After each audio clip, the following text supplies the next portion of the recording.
escalated this week, leading to clashes between protesters and federal officers. At one point, protesters ripped out a large box from the trunk of an unmarked FBI vehicle. The crowd tore through a second vehicle, too.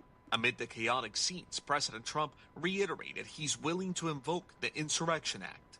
Meanwhile, the Department of Justice is launching an investigation into the state's governor, Tim Walz, as well as Minneapolis Mayor Jacob Frey, concerning comments they've made about the ongoing ICE activities. Overseas, internet activities remain restricted in Iran, where human rights groups estimate more than 3,000 people have died in recent protests against the regime. BBC correspondent Hugo Bachega has the latest from the border with Iran in Armenia. Still very difficult to get a clear picture of what's happening in Iran, but the information that is coming out suggests that the government has managed to, by and large, quell this wave of anti-government protests. There haven't been reports of large protests happening in the country in the last few days, and this is because of this communications blackout, but also because of the violence that's been employed by the security forces to contain these protests. Connecticut has been classified by the CDC as having very high flu activity. Nationwide, it's one of the worst seasons in a number of years. Some experts say that's due to a new strain that has several mutations, some of which are resistant to the flu vaccine. Dr. Scott Roberts, infectious disease expert at Yale New Haven Hospital, says that there are treatments available, though. We do have treatment for flu. We have antivirals. They're most effective if they're given as early as possible when symptoms start. So, I wouldn't wait. If you do have symptoms, take a test, make sure you have one available, and if it's positive, have a number to call so you can get evaluated for treatment. Roberts says that you should still get a flu shot, even now, because if you do fall ill, symptoms likely won't be as severe. This week, the FBI took the step of raiding the home of a journalist. Hannah Natanson of the Washington Post has been reporting on the Trump administration's reshaping of the federal government. The feds took her phone and computers. As WTIC's Dave Mager reports, it's concerning some on freedom of the press. It's a dramatic step seen by some as an attempt to intimidate journalists and their sources. To me, it's almost like the nuclear option against journalists. The Post and reporter Natanson were told they're not the subject of the FBI investigation, but one of her sources is. Ben Bogardus, the journalism chair at Quinnipiac, says that source and others could now be compromised. Her private messages with sources, him and others are now exposed to the government's eyes. That does have a chilling effect, whether it's meant to target her or not. He says the potential for similar raids could keep sources from talking to journalists. That could help powerful people bury important stories. Dave Mager, WTIC 1080 News. WTIC weather. The rest of today will be cloudy with some wet snow mixed with rain at times. There can be a slushy coating to an inch of snow. An inch or two in the northwest hills, the high 36. Partly to mostly cloudy tonight, though 27. Tomorrow, cloudy. Some snow from late morning on will continue into tomorrow night before ending. There can be a couple of inches in places, and untreated surfaces will become slippery. The high tomorrow 36, the low tomorrow night near 20. For Monday, more sun than clouds and becoming breezy, high 33. This is meteorologist Joe Lundberg in the WTIC Weather Center. Computer Talk with Tab is next. We'll get started with that in a moment. For these stories and more, go to WTIC.com. I'm Morgan Cunningham, WTIC 1080 News. Ground-level storage containers, road trailers, or mobile offices. Don't get stressed, get Eagle. Just call Eagle Leasing at 1-800-GET-EAGLE or get a quote at eagleleasing.com. I'm Brandon Eagle. You see us everywhere. We're Eagle Leasing. Facilities managers, it's time to think inside the box. Storage trailers and ground-level storage containers from Eagle Leasing are the way to go. I'm Mike Eagle. Call 1-800-GET-EAGLE or visit us at eagleleasing.com. You see us everywhere. We're Eagle Leasing. If you're in business, you've most likely heard the phrase customer retention. Providing superior service to retain great customers like D-Tech Service in Cromwell is a priority at Tab Computer Systems. Years ago, we were using another managed service provider for our IT support, and we weren't happy with their performance. That's D-Tech's Todd Vigorito. He explains how he became a Tab customer. I was familiar with Eric from his radio show, Computer Talk with Tab, and decided to give him a call and see what they could offer. offer us.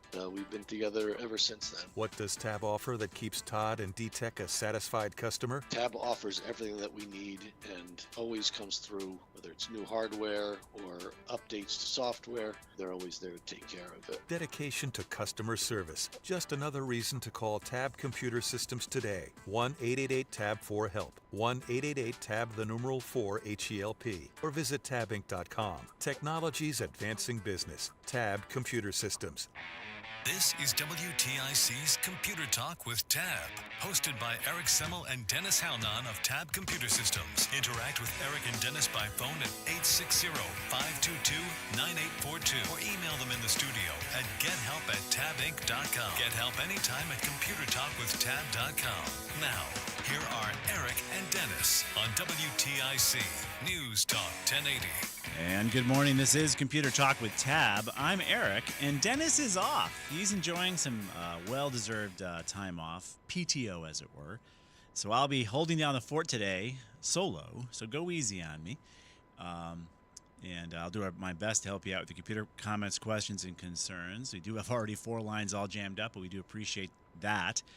And just a couple of quick things for you guys. We're starting our 30th year offering this public service of Tab Computer Systems on WTIC News Talk 1080. This is the 30th year. We officially were a show January 8th, 1997, if you can believe that. And we've been doing it for 30 years, and it's been my pleasure to do what we can for you guys out there, and we appreciate your support over the 30 years, listening to the program and contributing and asking questions and just being part of the show. So we appreciate that very much. Obviously, without you guys, we had nothing to do. And so we're happy to be here and happy to be doing it for our 30th year beginning now. And hopefully, God willing, it'll be another 30. Who knows? I'll be like, oh, can you reboot your computer, please? Who knows what I'll sound like in 30 years? But it'll be a fun journey as long as they'll have us. So we do appreciate that from the folks here at WTIC. So yeah, I had a couple weeks off of hanging out in the free state of Florida, as it were, and nice and sweaty hot down there. It's a little cold now. I'm glad I left, but nice and warm down there, and we enjoyed some time off. But I have a technology story. Only reason I'm bringing this up. So just so you guys know, I hate technology as much as you guys do. I love it and hate it, of course. It's a love-hate relationship. And so it's the Saturday night before we're getting to get on a plane in the morning, Sunday morning. And my wife and I come back from a walk, and it's about 8:30 at night. And we walk into our little place, and the phone says, the lock wants to do an update, and guess what? It's happening now. This is a smart lock, quote unquote. Smart lock's been working for years, no problemos. And it just decides at 8:30 at night, all day we've been there, didn't care to update, but now it decides it wants to update. And of course, it won't do it unless you have a phone in proximity to the lock. So I'm standing there, letting the smart lock update, and it goes through its thing, and then it says it's got to calibrate. All right, we all got to get a little calibration going, so I'll let it calibrate. I do the process of calibration, and it says it fails. So I try it again, of course, and I try it again, and it fails. So now my lock is lobotomized, useless. Nothing like a smart lock that's lobotomized. And I say to myself, okay, what am I going to do? I'm going to get on a plane tomorrow, and I can't really lock my... I have to use a key? Come on. Can't really lock my place up.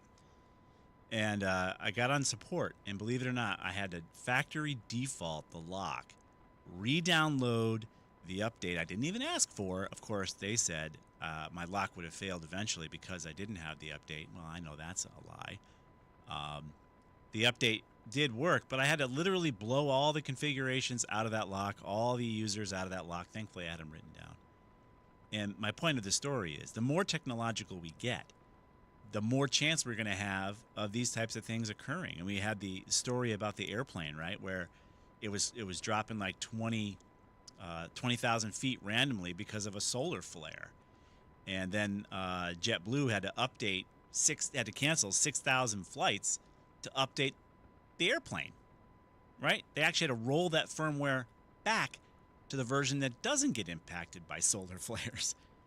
We have stories about smart refrigerators. Everything's quote unquote getting smarter until it's not, until it's lobotomized. So I don't know. It'd be nice if you could actually choose to update, but of course we wouldn't. And that's another issue, right? If you don't apply your service packs, you don't apply your updates, you're not going to have the latest and greatest security. So it's a catch-22 when it comes to technology. And just make sure you've got a backup. Make sure you're able to recover. I was lucky.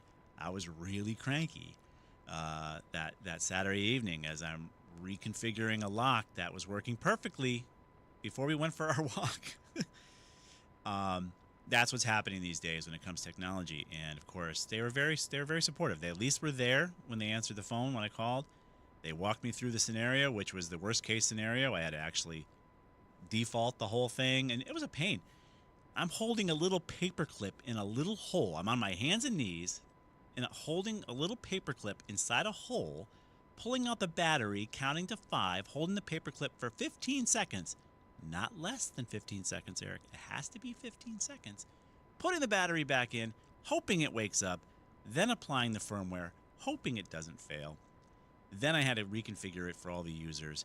That was my Saturday night before we packed up to leave back for lovely Connecticut. It shouldn't be that way, but that's the world we're living in. Also at 10 o'clock, I've got a guest coming on, Kennedy Smith. She's from the Institute of Self-Reliance, which is a thing. And basically they did a story. We talked about it maybe a month ago now. It was a December story that came out about how Amazon is kind of, I want to say, ripping off or price gouging school systems because purchasers of school systems are not paying attention to the pricing that Amazon is showing you. You ever been on a website where you're like, hey, I'm going to go get an airfare, and the airfare is $200. You walk away and check a different day and come back, it's $220. Or even within the same session you could be on, it's like, wait a minute, that thing was just $200. Now it's $220. These systems are smart enough to kind of squeeze out as much revenue from you as they can. And in the case of the story that we'll talk about at 10 o'clock, they found that, I want to say it was in Oregon, that the school systems there could have spent $500,000 less on office supplies if they had not bought them from Amazon, or had at least paid attention to what Amazon was doing to the pricing of these office supplies. So we'll have Kennedy on at 10:05, and I'm very curious to see more about how the study worked and what is going on with these companies and how we have to be a little more, pay more attention to what's going on, especially if you're in purchasing. If you're in purchasing for a school system, pay attention to how much those pens and papers and erasers cost. You're getting burned, as it were. You guys jammed up my calls, the lines this morning. So I guess what we'll do, Carolyn, is do you want to take a quick break and then I'll start taking these calls? You guys are all up early this morning. We'll take a quick break and we'll get to Stefan, John, Richard, and Jesse, actually from Ohio. So our first Ohio call. But we'll take a quick break and get back to those calls right after this. When it comes to painting your home, do not do it yourself. Call the pros at CertaPro Painters. Each CertaPro Painters business independently owned and operated, and they provide worry-free, excellent work. They are so clean, and it's all at the right price. I mean, with over 70,000 five-star reviews, the proof is in their painting. And it's so easy to schedule your free estimate for painting the outside or inside of your home or business. Just go online to CertaPro.com. That's Certa with a C. When choosing a painting professional, the choice is simple. Choose happy. Choose CertaPro Painters. Paramount Plus is the new home of UFC, and we're coming out swinging with UFC 324. Oh, what a shot! And 325. Boom! On back-to-back weekends, the new era is here. It's time! Every fight. Bam! Yes! One subscription. Oh my goodness! Pay-per-view just got knocked out. Let's go! Back-to-back blockbuster UFC events this month. Only on Paramount Plus. My name is Whitney Allen. I am a widow. My husband Ryan died. We never thought in a million years we'd have to use life insurance. The unexpected happened. With Ethos, it is so fast and easy. It's 100% online. You can get a quote in seconds, apply in minutes, and get same-day coverage. No medical exams, and you can get up to $3 million worth of coverage through Ethos. Get your free quote at ethos.com/radio. That's ethos.com/radio. Time spent on application may vary. Online health questions required. From the Carter Mario Injury Lawyer Studios, visit getcarter.com. That's getcarter.com. This is Computer Talk. It is Computer Talk. It's our 30th year we're starting here on WTIC News Talk 1080. Carolyn's along with us, one of the 80 bazillionth producers we've had over the 30 years. She stuck with us for a few years here, though, and we appreciate that. And she's spinning the tunes for us. But 4 years you've been with us. Nice. That's awesome. That's a run if you can stand us for 4 years. Let's go to your calls, though. We're going to thank you for joining us on this Saturday morning, a snowy Saturday morning. Go to Stefan in New Britain first. What's going on, Stefan? Good morning. Morning, sir. Just to recap, so you had to reboot the lock? I had to reinstall the whole firmware, not just reboot it. I had to factory default it. Yeah, I had no desire to do that. I'm just wondering, because software, it's caused more trouble for you? Well, no, it's exotic. It's so you can do the file transfer. But anyway. Yeah.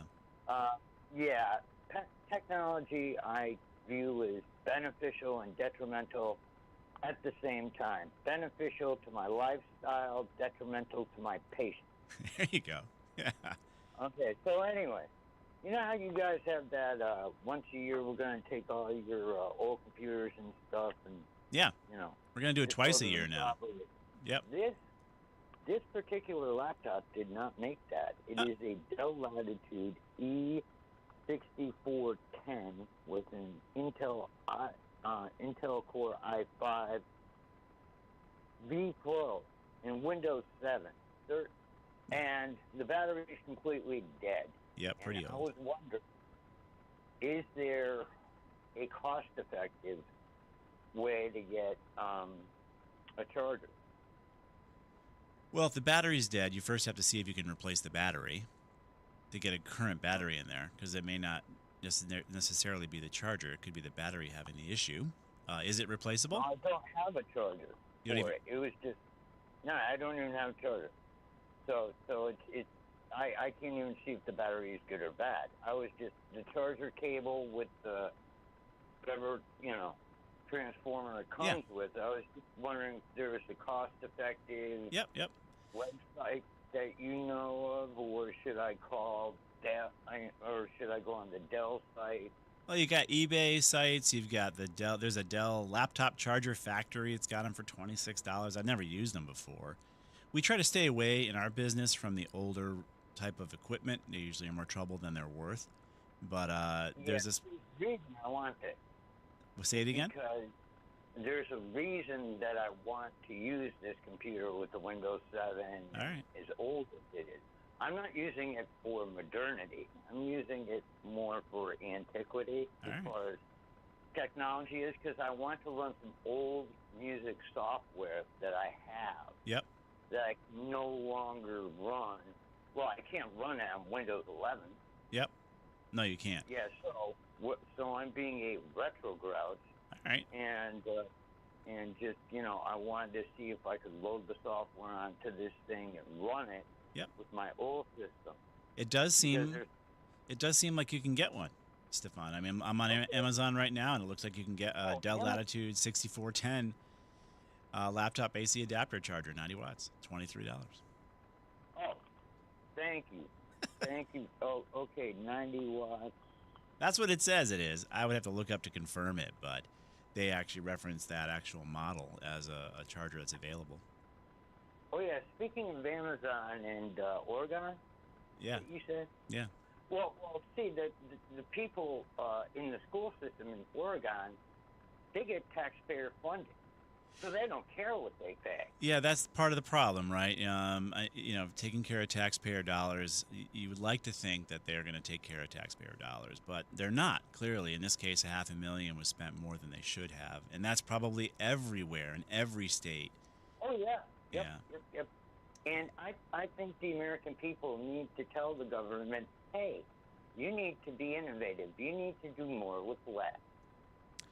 Yeah, they always seem to need a 6, 7, 8, 10, 12% increase. I agree with you, Stefan. I'm a libertarian, small government kind of guy, and that would be my approach as well. But Ready. Not in this state. Okay. Thank you very much. Sure. Okay, so it's on Amazon. Yeah. It's under Dell Latitude. Yes. Put that model in. Great. Thank you ever so much. You're welcome, Stefan. Oh, wait a second. Yeah. Just one last thing. Okay, my Windows 10 computer.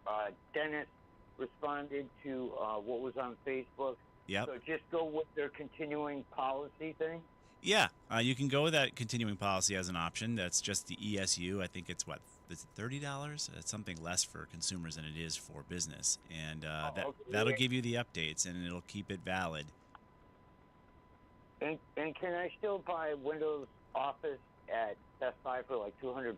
You should be able to get the Office suite. I think it's Office 2024 now that's available that you can just buy once and pay for it. Yep, it still exists. Yeah, because it keeps going up. Okay. Yes, sir. Thanks very much. You guys, Stefan. Bye-bye. Bye-bye. All right, let's go on to John in Farmington. What's going on, John? Good morning. Good morning, Eric. Good morning, sir. Haven't talked to you and Dennis a couple of years now, I think it is. All right. But I've got a funny situation. I've got a, probably 4 years old laptop, Windows 11, fully updated to version 25H2. Nice. And a brand new one, which has much more capacity. These are the only two computers I have. Mm-hmm. And I got the new one a few months ago, just so that if the old one runs into trouble, I can maintain continuity. Okay, I've got OpenDNS on the older laptop. I tried to put it on the newer laptop, and I couldn't get it to work. And I went to confirm that it was on the newer laptop, and I went to Microsoft Copilot, who's given me a lot of good answers on a number of things. Yeah. On this thing, it just, they said, well, you got to go into the PowerShell, do this, that, and so forth. Yeah. I did, and some things got screwed up.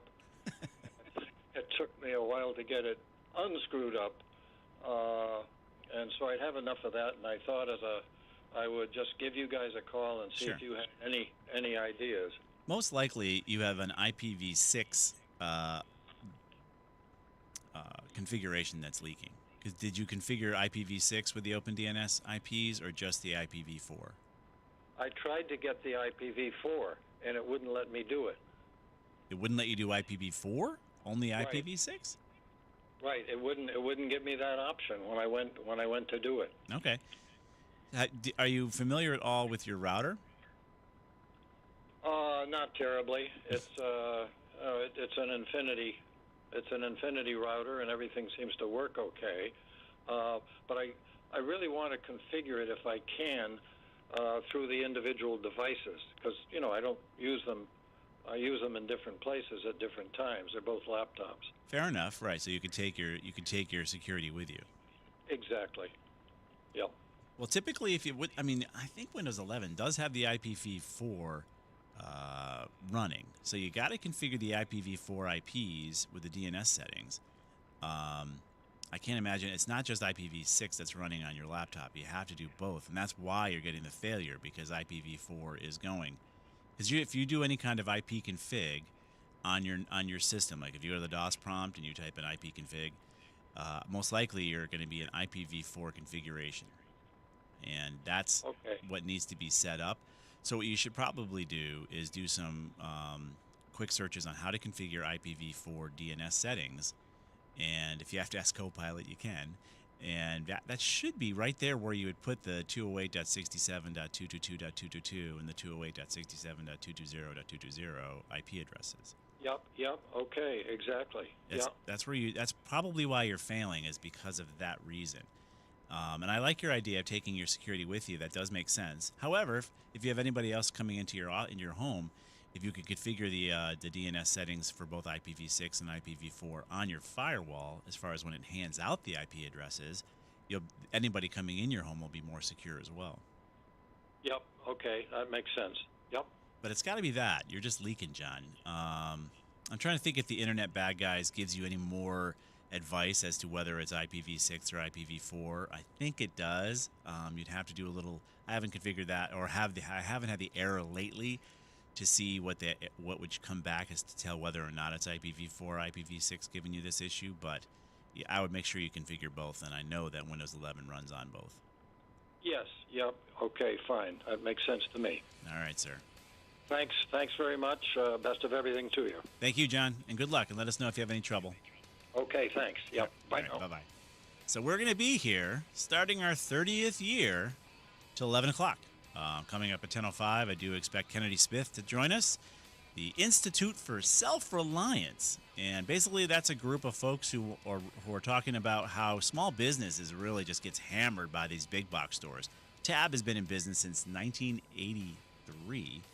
And as a small business, supporting small businesses, we kind of agree with the Institute for Self-Reliance on that. And of course, you want to shop small, right? Shop small business on Saturdays. So it's all kind of connects together, right? It's like I planned this in some way, but I didn't. And she'll be on the line to chat about how Amazon is kind of, I guess, ripping off school systems if you don't pay attention to when you're buying your office supplies. We'll be right back. Hey, I'm Mike Slater. My dad passed away at the age of 63. It's out of nowhere.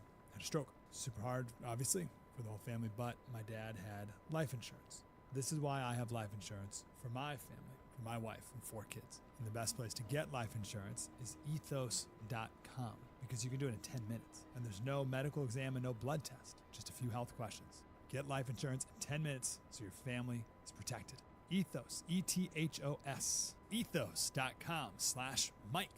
Are you tired of high cable TV rates? Sign up for Dish today and get a $500 bonus offer while supplies last. Plus, lock in your price for 2 years guaranteed. Call All American Dish, your Dish authorized retailer now. 800-296-1251. 800-296-1251. That's 800-296-1251. Offers require credit qualification, 24-month commitment, early termination fee, and e-auto pay. Restrictions apply. Call for details. Because we have lawyers in all 50 states, I see lots of lawyers' ads. Most seem to be bragging on results, but are they true or misleading? For example, in some cases, a firm may try a case even though the at-fault party has no lawyer, then brag in the ad about their results. My son Matt got one for nearly $50 million, but we never collected one dime. Some lawyers may say they got a result even though they were sitting second chair at a firm like mine, and even though they had little to do with it. Happens all the time.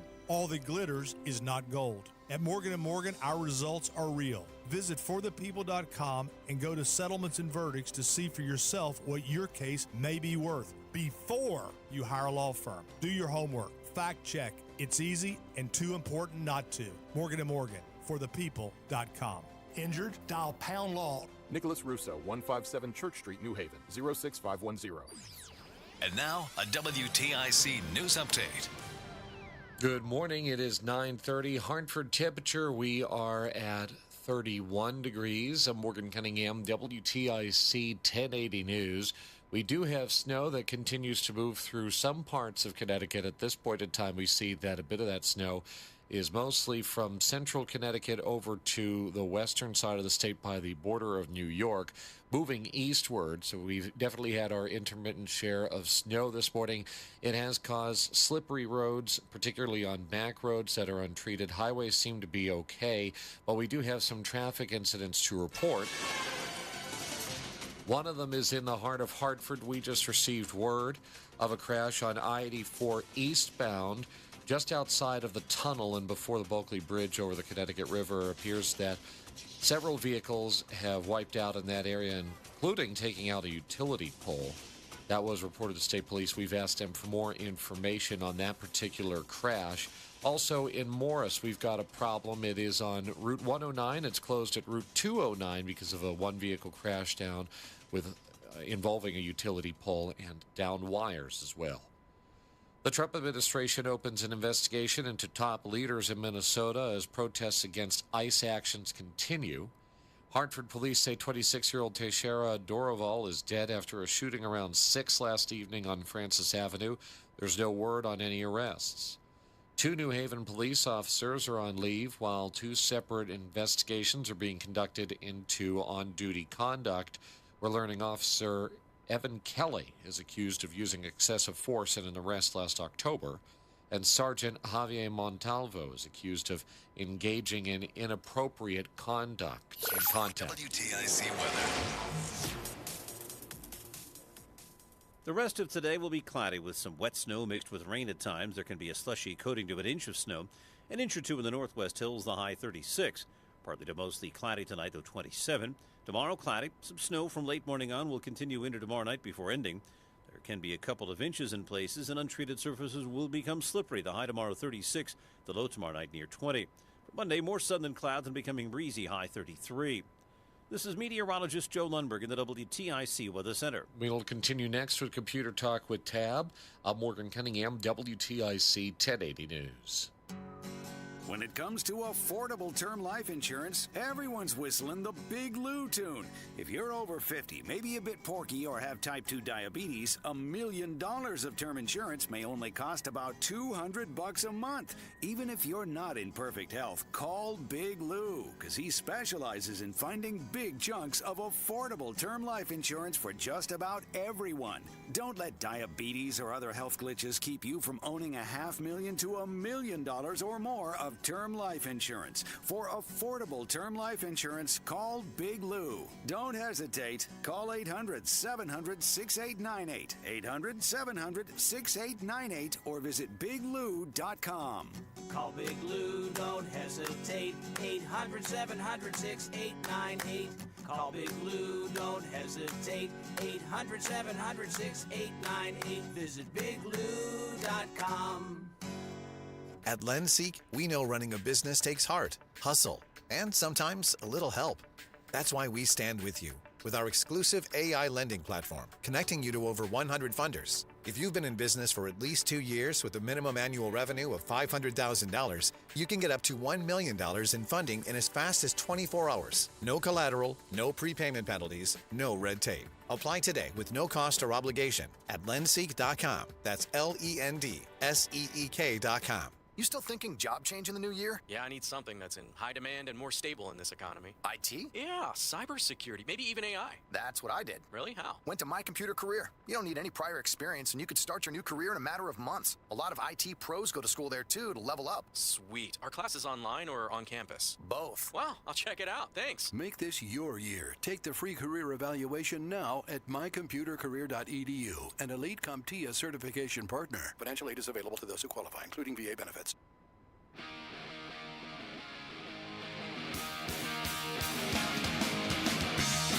All right, we are back.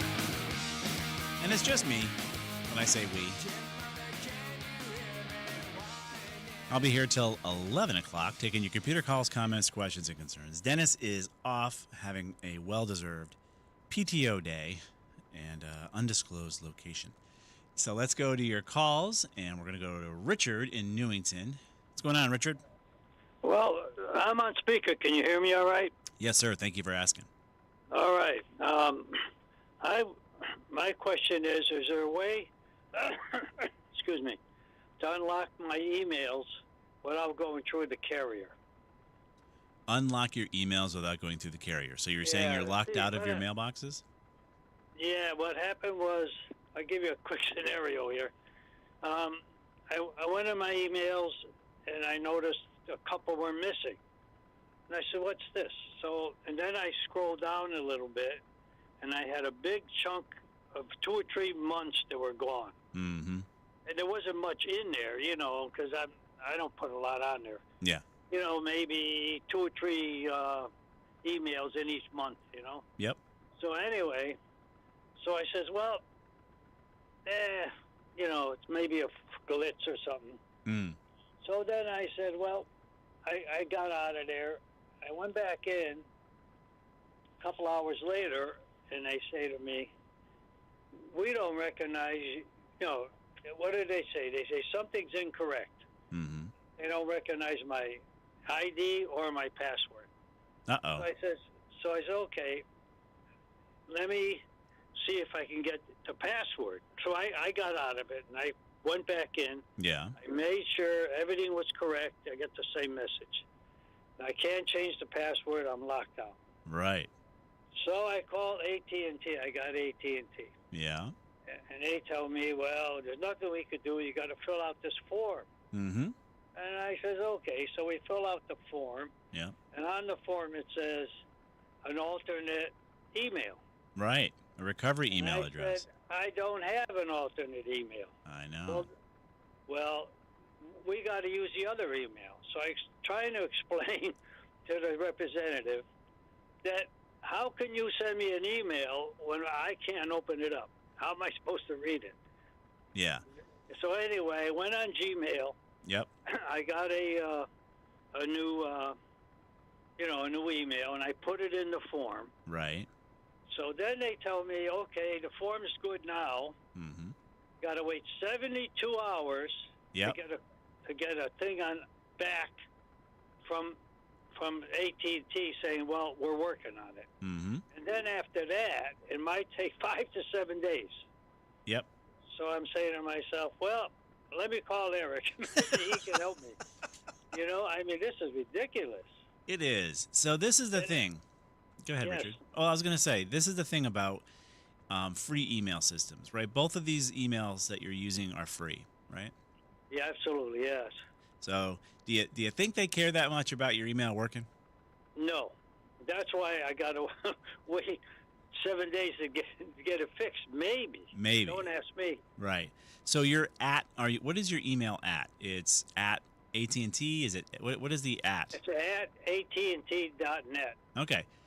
So you may want to consider a paid mail service going forward, only because it's more secure, and they might care more about you, Richard, because any of these free mail systems, they're not really interested in you. You're the commodity, really. I understand. I went on my computer. Yeah. And I was looking up those paid ones. And they got this Pronto or somebody, but they're in Switzerland or somewhere. I guess that doesn't matter today, but... Right, Proton. What would you recommend for a paid... I would recommend the Swiss company. Oh, really? Okay. Yeah, here's the reason, Richard. Here's the reason. Yes. Switzerland is neutral. Yeah, right. That's true. All right? Even during the Second World War, they were neutral. Yeah. So that's number one. Not that you're doing anything wrong. Number two, your email is fully encrypted, and they have no way to decrypt it. So whatever email you're sending and receiving is private. As we should expect as Americans, the default setting should be privacy, right? Yep. The government can, or anybody can make a recommendation, or make a request of AT&T, Google, all these free mailboxes, and say, "Hey, Richard, I think Richard is doing something bad. I want to see his emails." And they'll get it, and they won't even tell you they're even doing it.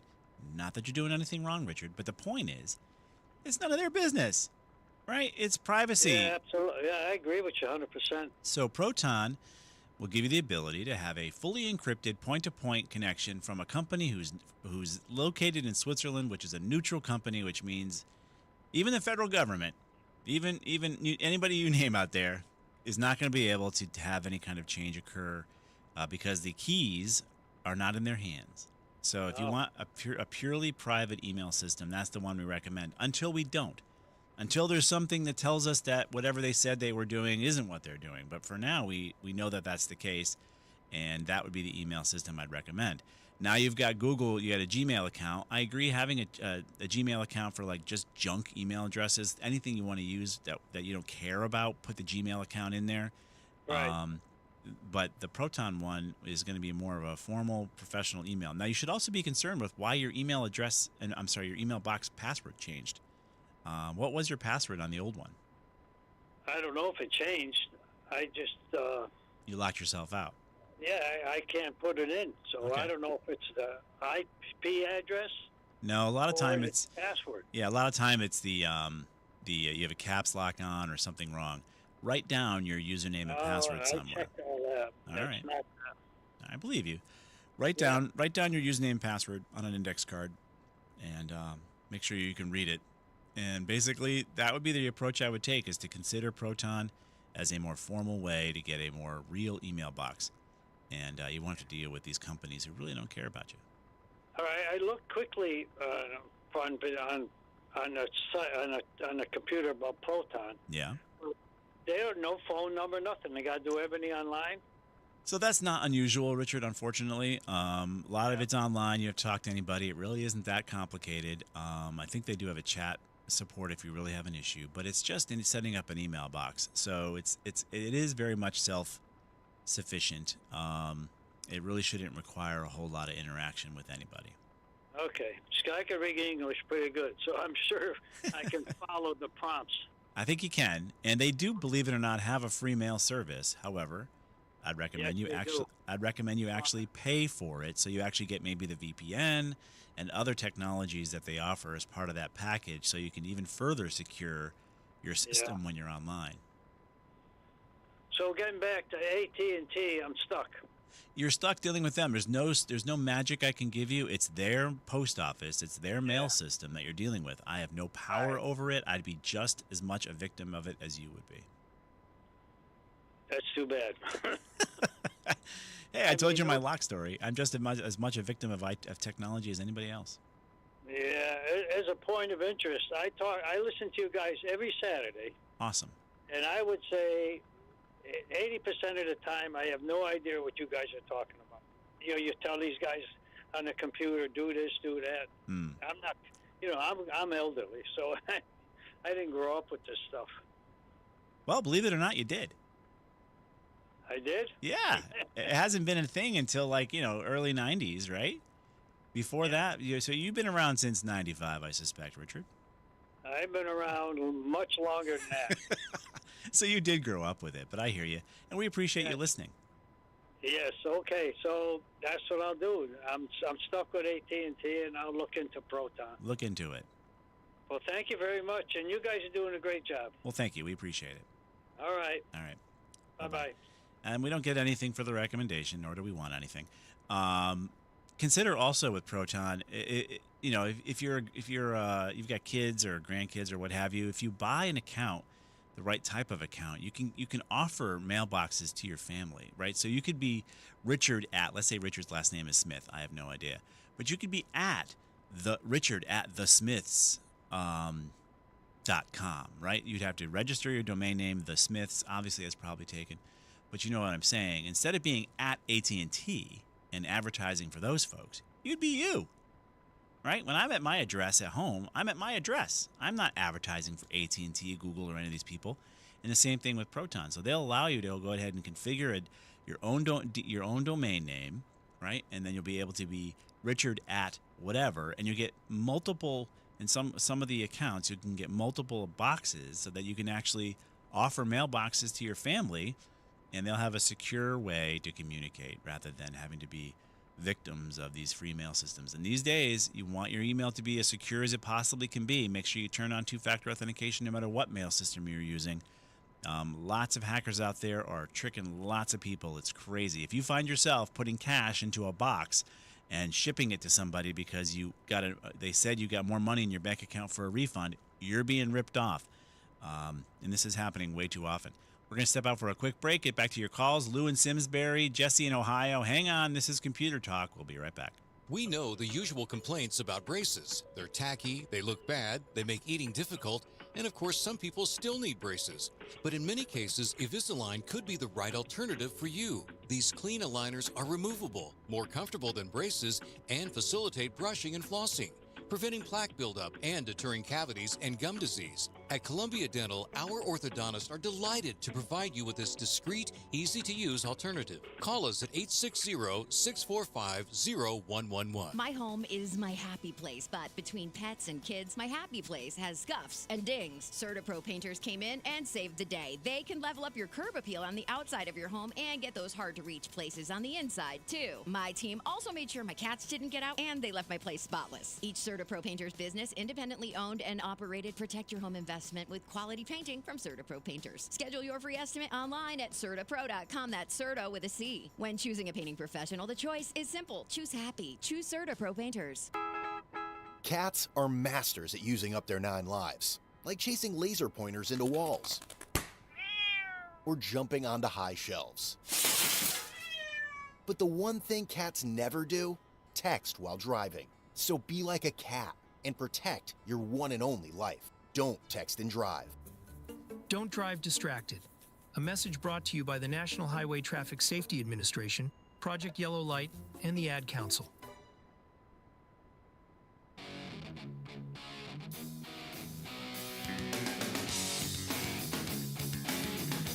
And we are back. I keep saying we, but it's me. Dennis is on vacation. We're going to be here until 11 o'clock, and I'll be talking to Kim Smith of the Institute for Self-Reliance, who tries to talk about how small business and community businesses really need to have some level of protections against these huge big box stores. To whatever degree, they try to encourage self-reliance rather than dealing with this monster big box stores out there that are crushing all our small businesses. And we have a story we talked about last month or so, about how if you're a purchasing agent for a school and you're buying your office supplies through Amazon, you're probably paying too much. In the old days, I know Carolyn doesn't remember this, but we used things called catalogs, and they had paper and they had numbers, and you would go find out your box of pens cost $8. And guess what? They always cost $8. So when the purchaser was buying a box of pens, they knew it was $8. You go on Amazon, it's $8 today, it's $18 tomorrow. That shouldn't be a thing. It can't be a thing, especially with taxpayer money. So we'll be talking to Kim Smith and see what she has to say. She's a researcher for the Institute for Self-Reliance. But let's go to Ohio next and see what Jesse's got cooking. Hello, Jesse. How's it going? Good morning. Good, sir. How are you out there in Ohio? I'm doing pretty good. Good. So I'm attempting to change my computer over to Windows 11. It is a B650 Asus motherboard. And upon switching it over to GPT, essentially I got a black screen. Can't get the PC to post, at all.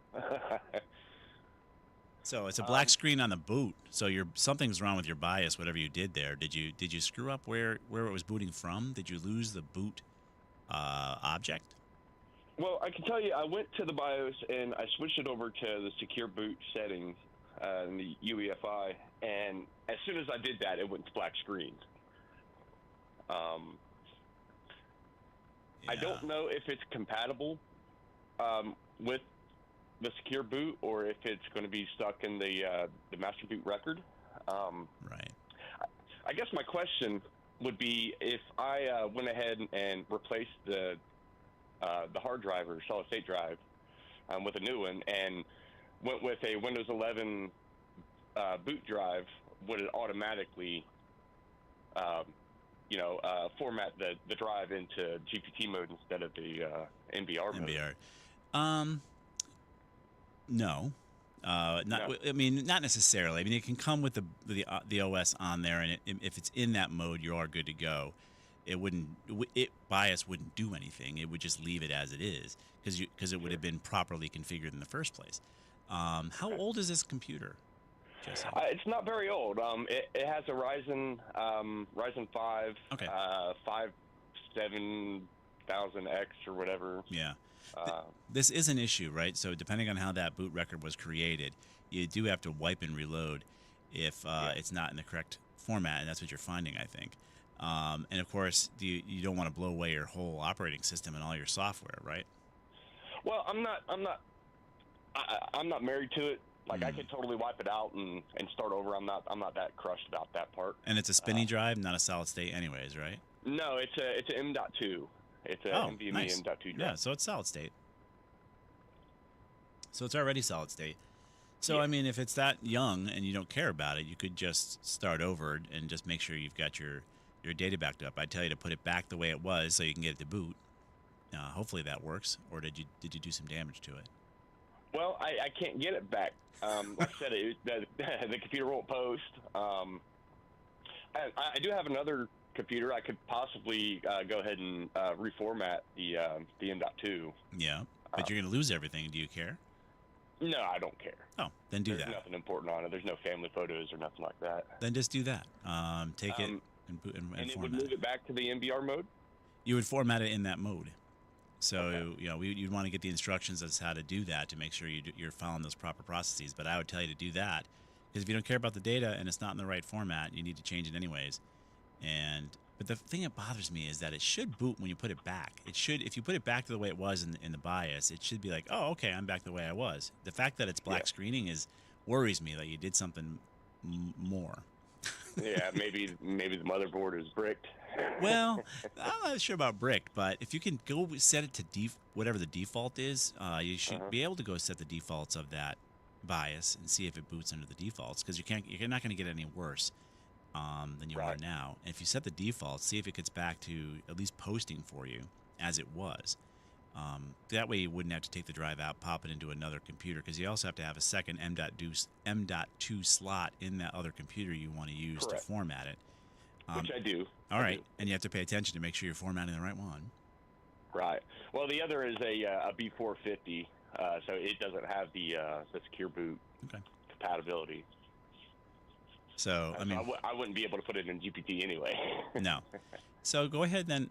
I think you should try the default BIOS approach first before you start tearing it out, and see if you can get it to post.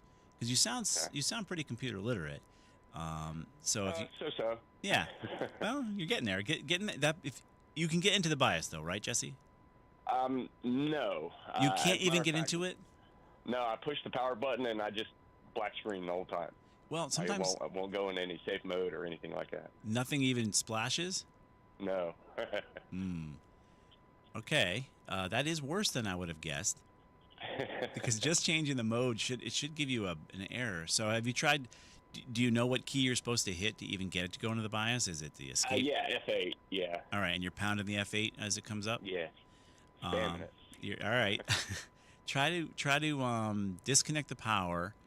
So what you're going to do is unplug the computer and turn on hold the power button on. All right, that'll hopefully drain any power from the motherboard.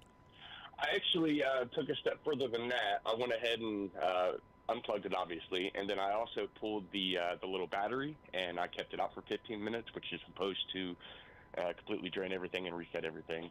And I didn't really get any result from it. Okay, so you're definitely in a worse case than I would have guessed.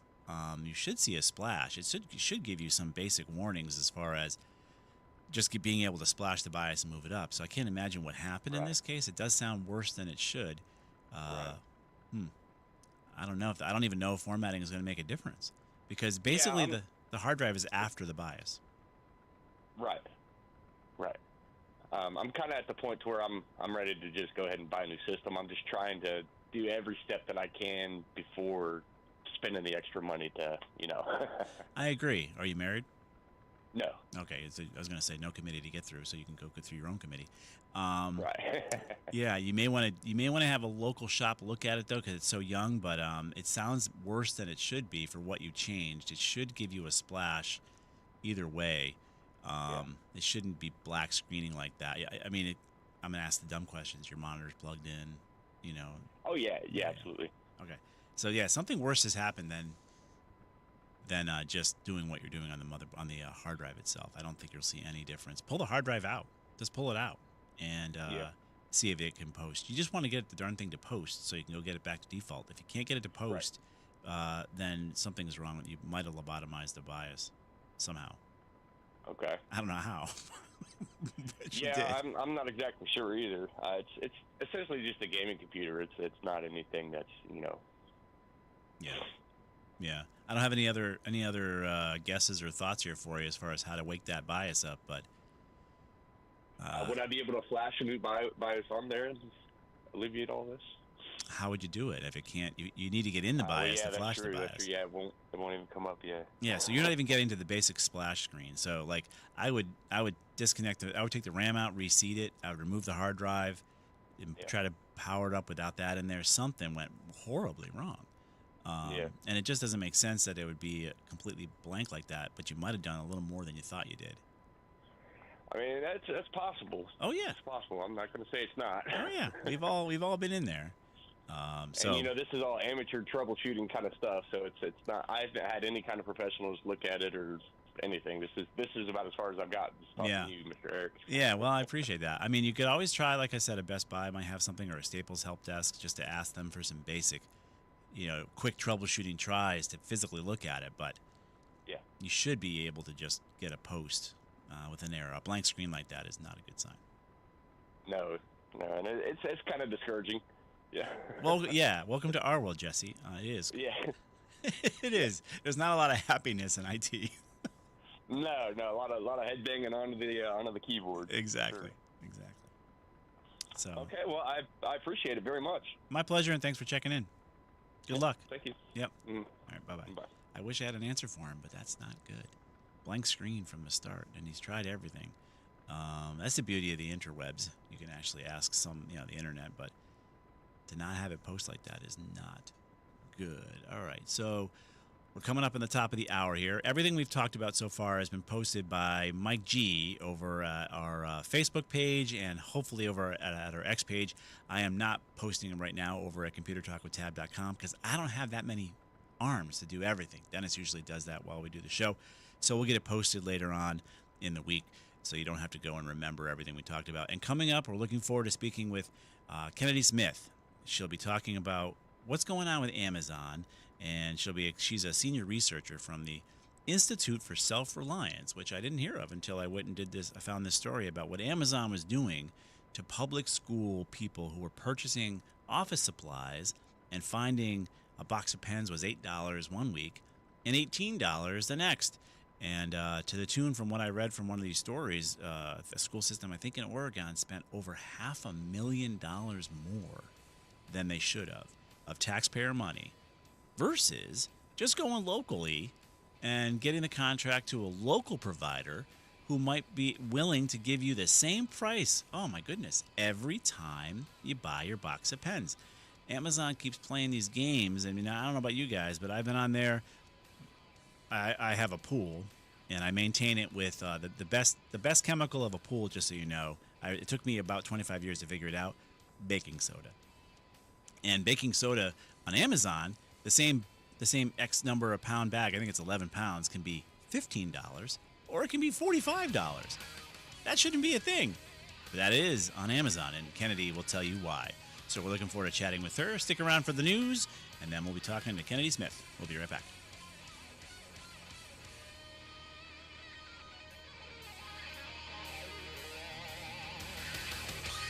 My name is Whitney Allen. I am a widow. My husband, Ryan, died. We never thought in a million years we'd have to use life insurance. The unexpected happened. With Ethos, it is so fast and easy. It's 100% online. You can get a quote in seconds, apply in minutes, and get same-day coverage. No medical exams, and you can get up to $3 million worth of coverage through Ethos. Get your free quote at ethos.com/radio. That's ethos.com/radio. Time spent on application may vary. Online health questions required. I'm Ed Evans, CEO of Consumer Cellular. No, we're not one of the big guys. Truth is, we don't want to be. If you're over 50, Big Wireless probably has you paying for more data than you might need. You could be throwing away thousands over a lifetime. Our entry-level data plans start at just $20 a month. And for a limited time, switch and get your second month free. Call 1-888-FREEDOM, visit consumercellular.com or a store near you and get your second month free today. Plans include $5 credit for auto pay and e-billing. See site for additional details. This is WTIC News Talk 1080 with Brian and Company in the morning, Reese on the radio in the afternoon, and news around the clock. WTIC and WTIC FM HD2 Hartford and Odyssey Station. It is 10 o'clock. Good morning. Hartford temperature is at 34 degrees with some light snow falling. We see that there is snow falling across parts of Connecticut. It is kind of divided along the I-84 line from western Connecticut up into the Massachusetts area. More still to come, but it is a light and transitioning to a wetter snow today. We do have some problems on the roads. We start in Hartford, where the DOT is telling us that they've got a crash on I-91 southbound between exits 30 and 29A, right lane closed. And up in Morris, Route 109 is closed at Route 209 because of a one-vehicle crash into a utility pole that took down wires with it. A U.S. judge rules federal officers in Minneapolis in the ICE operations happening there cannot detain or use tear gas on peaceful protesters who are not obstructing authorities, including when those people are observing the agents and their movements. The Justice Department, meanwhile, is investigating whether Minnesota Governor Tim Walz and Minneapolis Mayor Jacob Frey have impeded federal immigration enforcement actions through their public statements as tensions have escalated in the last week and a half.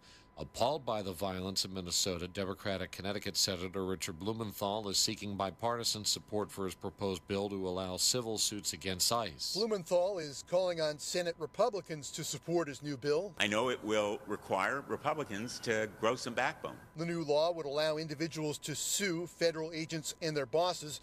He says many Republicans privately share his dismay with ICE tactics in Minnesota, but voting for the bill would mean they'd be standing up to the president in public. Because it's the president who has created a lot of this lawlessness, and ICE must be held accountable. The senator rejects the White House notion that ICE agents hold absolute criminal immunity, but he says unless his bill becomes law, there's no statute allowing for lawsuits against them.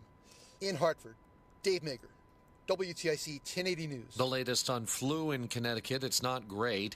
22,000 cases have been logged locally, 1,800 patients hospitalized since October, and 41 dead.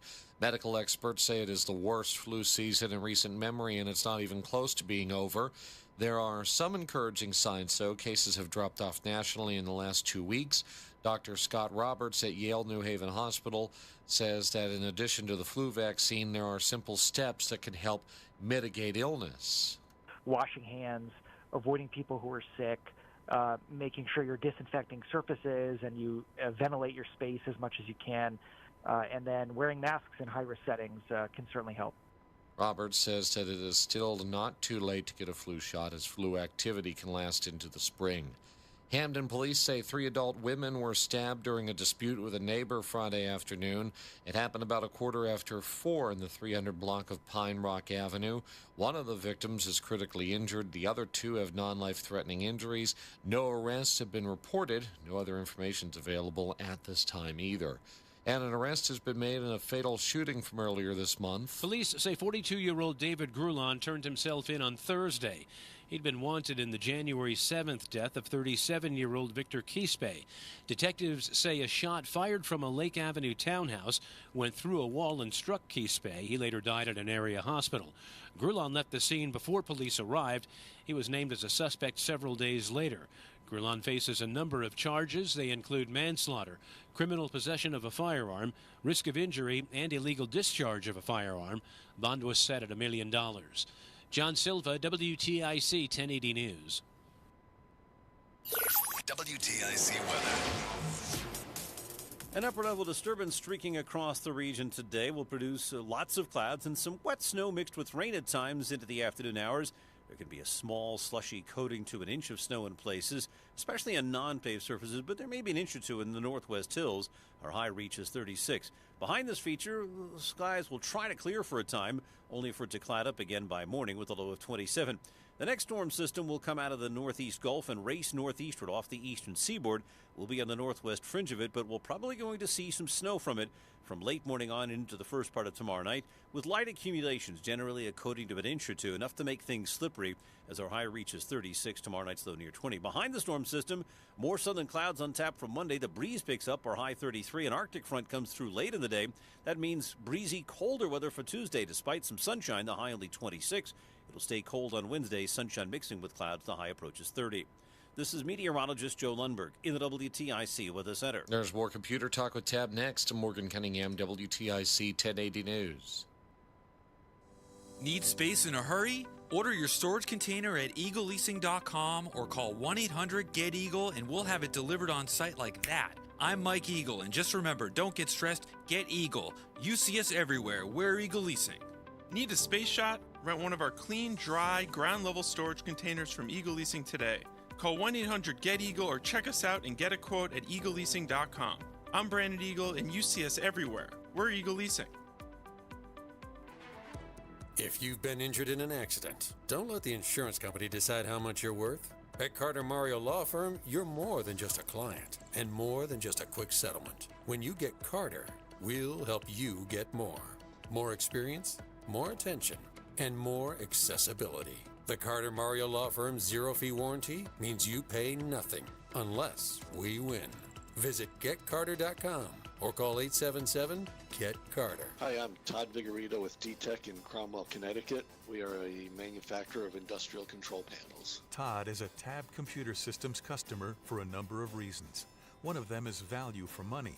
Todd's a big fan of Tab's month-to-month service agreement. When we first signed up with Tab, we had been looking at a lot of companies and they all had different contracts, and Tab had different number of hours per month that you could buy. We bought one that we thought was sufficient for us. For Todd, no locked-in contract is the way to go. We have a month-to-month contract. We pay for a set number of hours per month, and we're not locked in for any long term, but we don't need to be locked in because we're locked in because we want to be with them as a great service provider. Month-to-month affordability.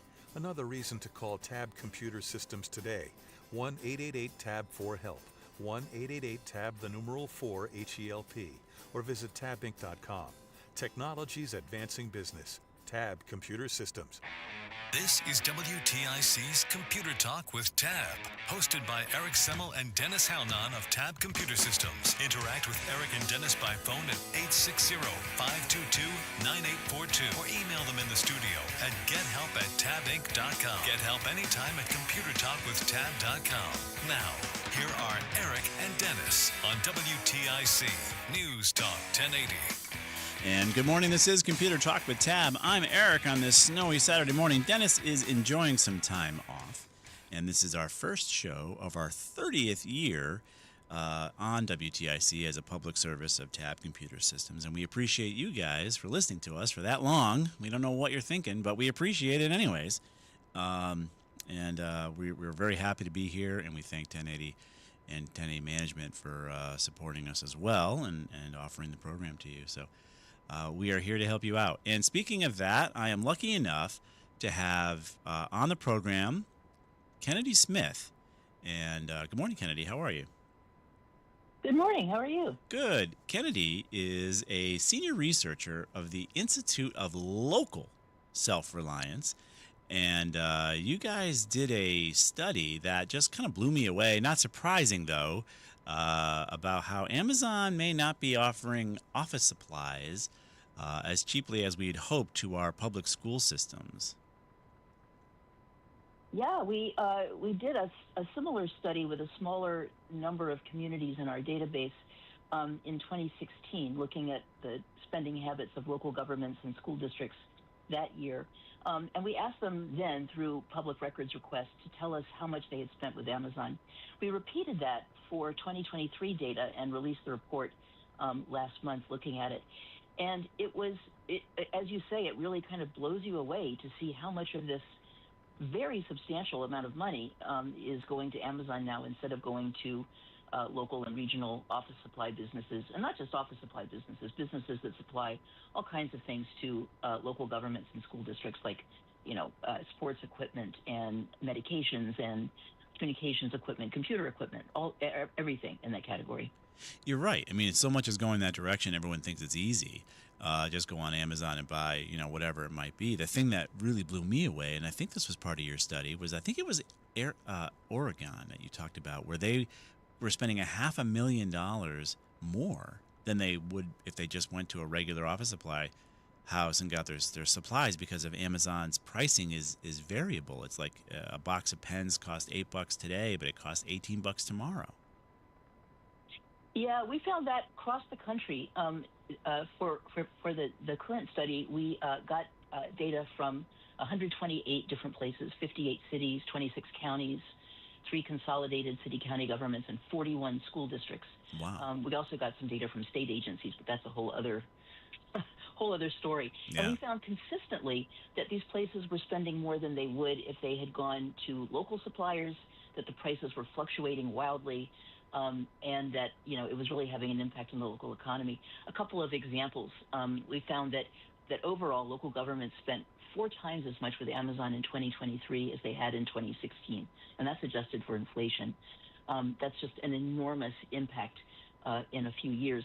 And we think that, the pandemic probably had an impact on that, because when people suddenly weren't in their offices, their employers were telling them, get supplies wherever you can. Yeah. But it hasn't returned back to a normal spending level. We found that The city of Boulder, for example, paid $8.99 for a 12-pack of Sharpies, but Denver Public Schools, just down the road, paid $28.63 for the same product on the same day. Wow. Those kinds of fluctuations showed up throughout our data and really speaks to how dynamic pricing is anathema to what sound public purchasing and procurement is supposed to be, which is guaranteed prices that a local government or a school district can use for reliable budgeting. Well, they're not, from what I would guess, is they're not actually going out and getting contracts for office supplies like they might have in the past, where they would say, hey, we're going to supply you with office supplies and here's the price we expect. Now they're just saying, go ahead on Amazon and buy it. And that lack of oversight, that lack of a contract, that lack of buying local within your community just produces this wild waste. That's kind of what we're talking about here is this, go ahead and buy it wherever you want. And yes, during the pandemic, they shut down all the local small businesses, let the big boxes stores run. Right, it was kind of made absolute no sense as far as the rhyme or reason. You could walk into a Staples and buy what you need, but you couldn't go into Bob's office supplies because why? Rhyme or reason went out the door, and now you've got these scenarios where school systems are getting ripped off. So now you guys, the Institute for Self-Reliance here, local self-reliance, do you guys talk to governments and politicians or whoever to try to get folks more up to speed on how we're getting ripped off so policies can change? Oh, absolutely. We look at places that have done a better job at managing their spend. We look at policies that they can put in place that will help them control their spend and provide as much hands-on assistance as we can to places that are really looking for help. And that's the whole reason for this report really is to sort of wake up school districts, local school boards, and local governments to say, look at what's happening. Amazon says, in all of its marketing material that our dynamic pricing means that you're guaranteed that you're always going to get the lowest price.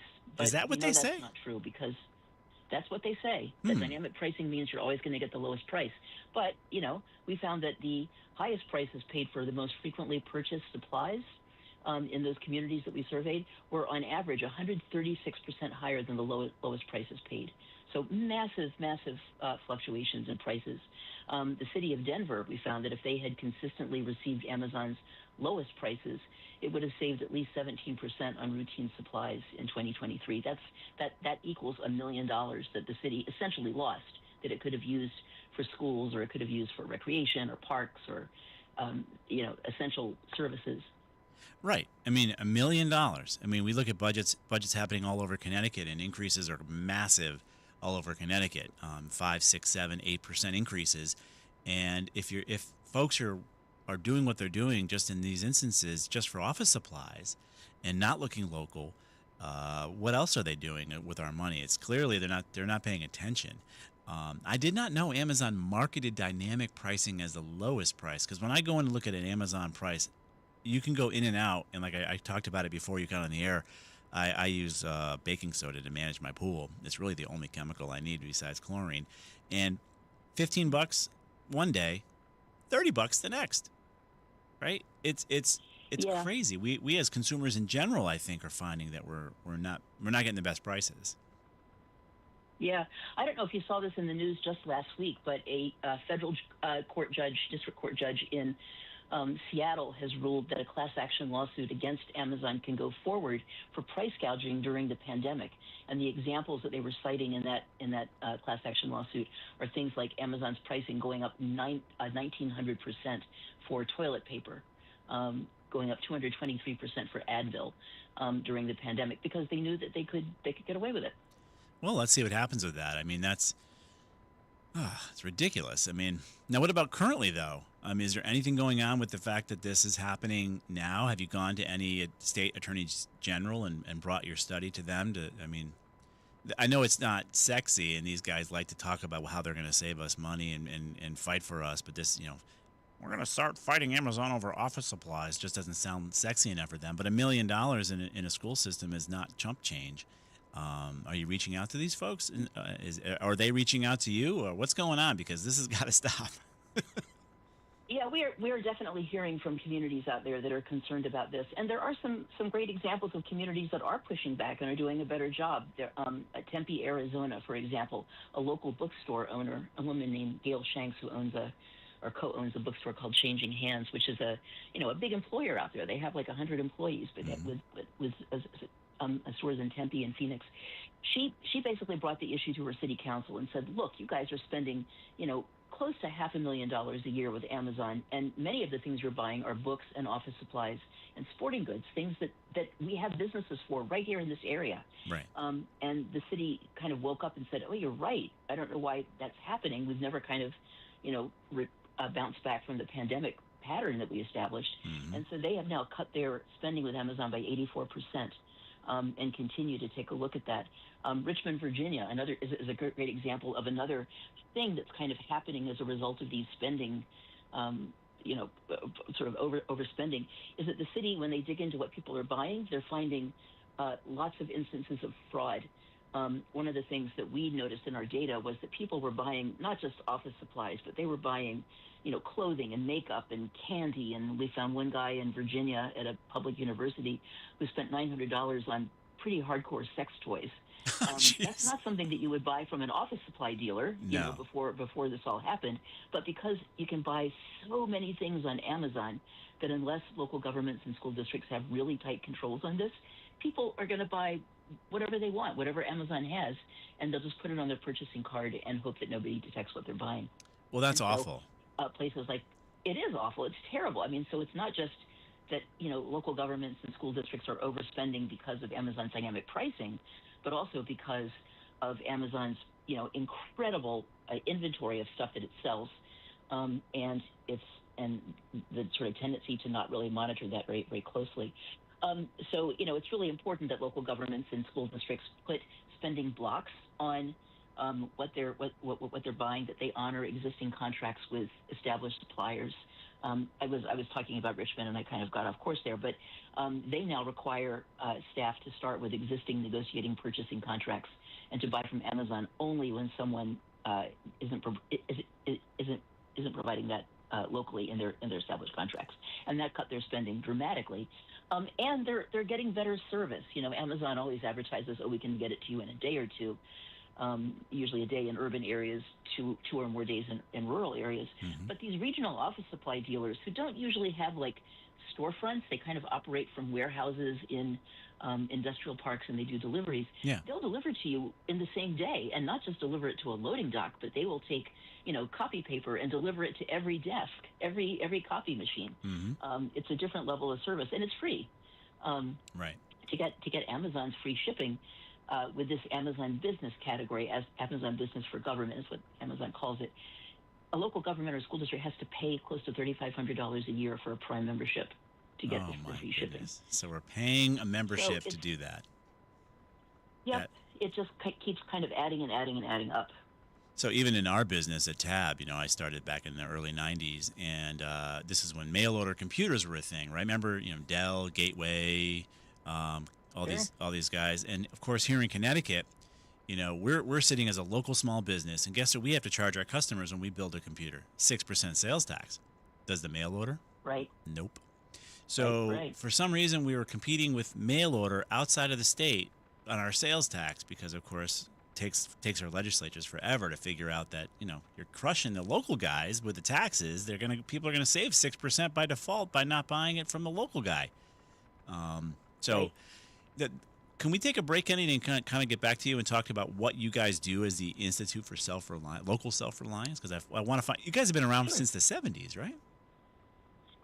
We had our 50th anniversary last year. All right. So, Kennedy, hang on for a sec more, and we want to talk more about how Amazon is probably not saving you any money if you're in the public sector, and what Kennedy's group can do and what they have been doing for the past 50 years. Hang on one second. We'll be right back. It's Sarah Samuels, co-host of Retirement Income Source, heard Sunday mornings at 9:30 a.m. and again at 12:30 p.m. In retirement, you know it's all about the income, and that's real income generated from interest and dividends. Each week, David Scranton and I discuss ways you can help maximize income generation in your retirement strategy so you can make the most of your golden years. Tune in to the Retirement Income Source Sundays at 9:30 a.m. and 12:30 p.m. Retirement Income Source with David Scranton is a paid program. Attention. Have you racked up $10,000 or more in credit card debt? Are you barely getting by making minimum payments? With credit card debt reaching all-time highs, National Debt Relief is notifying consumers about significant debt relief options currently being made available to help those with overwhelming credit card debt.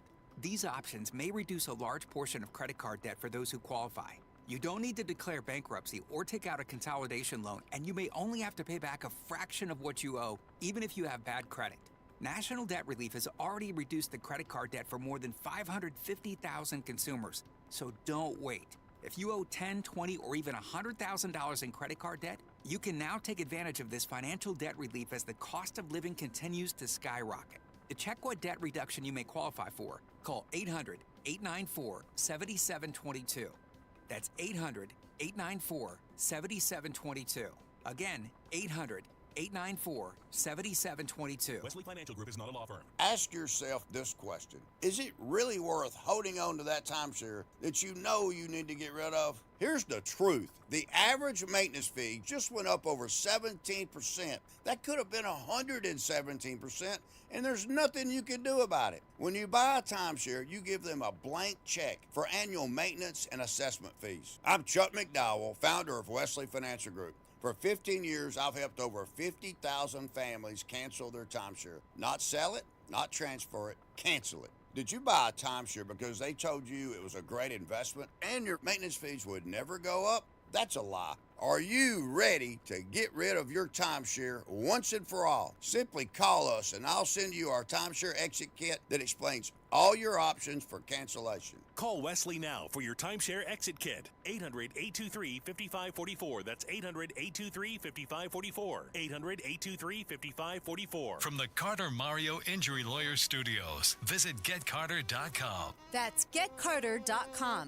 This is Computer Talk. All right, we are back, and we're on with Kennedy Smith. She's a senior researcher for the Institute for Local Self-Reliance, and that institute has been around for 50 years. So, Kennedy, give us a little background about what the institute is. I've never heard of it until this story, so I apologize. What do you guys do? Sure. So, we recognize, it's not like it's a belief of ours, it's a fact, that when you have many small competitors in the market, you have greater innovation and you have better price control than if you have one or two big companies that are dominating the market in almost any category.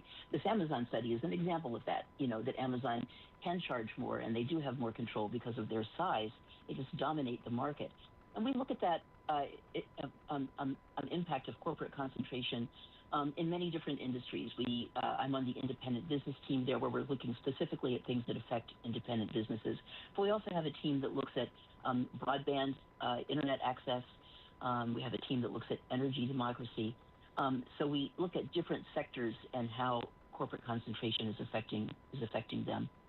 So now, both of those other items there, internet competitiveness and energy, is another big issue here in Connecticut. We finally allowed a third party access to the municipal gain area of our 40-foot pieces of wood in the ground, so that we could actually have some competition on internet here. So we now are finally seeing internet prices go down because, understanding how the internet works was not a thing that Connecticut could do. Energy is even worse. Here in Connecticut, our energy is almost as expensive as Hawaii. So we don't know how energy works here in Connecticut. So you guys are able to help educate our legislator as to understanding how competition and other modes of energy might allow for lower costs. I mean, or what would you do? Those are the kinds of things that we do. And we're finding lots of states right now that where their states attorneys general or their governors are really looking at this carefully. Rhode Island has just been working on some legislation, for example, that would prohibit large grocery store chains. Stop and Shop was the big offender that they found there, from putting protective restrictive covenants on the deeds for their buildings so that if they decide to relocate, another competitor can't locate in that building. And so you have towns that have food deserts because the property that would be the logical building for a grocery store is tied up. So they're introducing legislation to control things like that. Lots of states are beginning to pay attention to this and move on it. I think it may be a little bit easier to focus on at the state level and the local level for sure than it may be at the federal level. There was one other thing I wanted to mention when you talked about your business being a local business. One of the things that Amazon has been telling school districts and local governments is that, you can still buy from your local independent businesses. You just have to get them to join our platform as a third-party seller, and then you can go ahead and buy from them. But what they don't tell you is that their third-party vendor fees are so expensive, like 50% of what the gross sales are, that vendors have to raise their prices in order to make any profit, and that raises prices for everybody. Yeah, that's pretty gross to go to the dark side like that. We would avoid that ourselves for those reasons. It's just ridiculous. But we're all battling all these big boxes. There's convenience in it, but not necessarily price savings. And that's where we have to figure out how to compete on the convenience. And the problem is the technology for folks like us, small businesses, to compete on those marketplaces that Amazon has developed on their websites to make these orders so simple is part of the issue, right? The technology that's out there for folks to build marketplaces on their websites, to place their products there, it is daunting, and that's another issue. In that if you don't adapt, you're going to get crushed by these guys, even though their prices are much higher. It's very true. When I think about just like, sort of normal small retail businesses, the kind of software sophistication they have to be able to have an integrated inventory management system so that if somebody buys something online, it ticks down the inventory for their in-store sales is really, beyond the reach of many small businesses yet. So there's some work to be done too in programming that local governments can do and state governments can do to help make that easier for small businesses. And there are other platforms out there that are doing this well. There's a company that's based in California called Glass Commerce, and they basically are what Amazon is. It's like a platform where anybody can sell stuff. But their prices, like Amazon might charge 50% of its gross sales to independent businesses. Glass Commerce charges 6 or 8%. Much better. And that includes everything. It's much better because they're not as profit motivated. They are motivated towards helping small businesses succeed. And so there are more and more local governments and school districts that are signing on with Glass Commerce instead of with Amazon. And that way they get a platform. Their local businesses can compete there, and everybody wins. Sounds good, Kennedy. Thank you for joining us on this program this morning. We really appreciate your input. Thank you so much. I appreciate it. All right, talk to you soon. Kennedy Smith. We'll be right back. We all hear the radio ads about the IRS. They tell you to be afraid, to be scared, and they try to frighten you into calling. I'm not here to do that. Tax Relief Advocates is different. TRA is here to tell you that if you owe money to the IRS, whether it's $5,000, $50,000, or $500,000, we have a solution.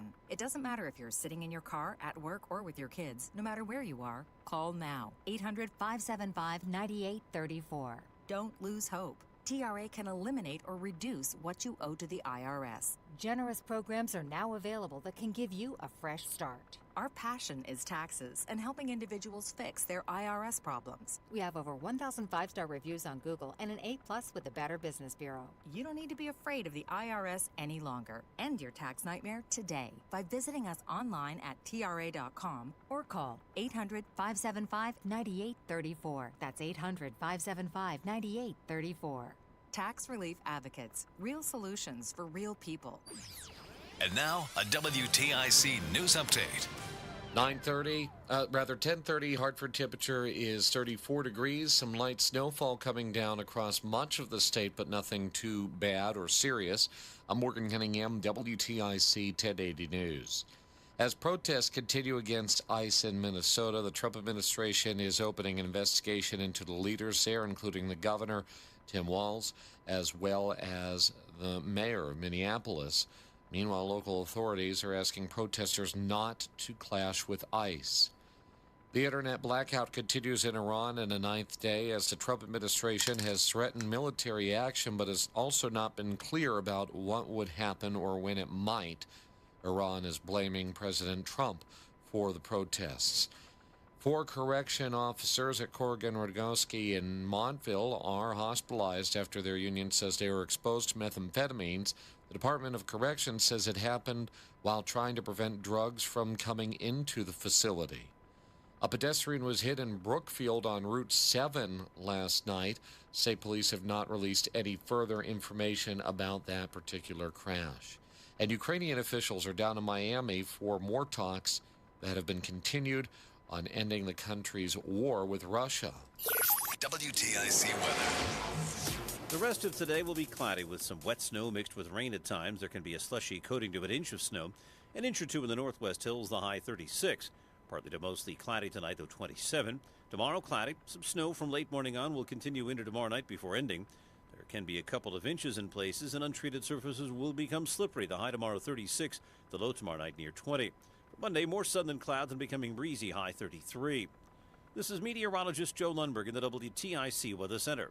Computer Talk with Tab wraps up next. I'm Morgan Cunningham, WTIC 1080 News. I needed a refresh in my home. I needed to zhuzh up my dull gray walls, and I knew just who to call. Serta Pro Painters. They gave me free estimates, reliable communication, and professional painting, all at the right price. They left my home spotless, and they even helped me pick out a color that I love. I also love each Serta Pro Painters business is independently owned and operated. So if your home needs a zhuzh too, schedule your free estimate online today at CertaPro.com. That's Serta with a C. When choosing a painting professional, the choice is simple. Choose happy. Choose Serta Pro Painters. I'm Ed Evans, CEO of Consumer Cellular. No, we're not one of the big guys. Truth is, we don't want to be. If you're over 50, Big Wireless probably has you paying for more data than you might need. You could be throwing away thousands over a lifetime. Our entry-level data plans start at just $20 a month. And for a limited time, switch and get your second month free. Call 1-888-FREEDOM, visit consumercellular.com or a store near you and get your second month free today.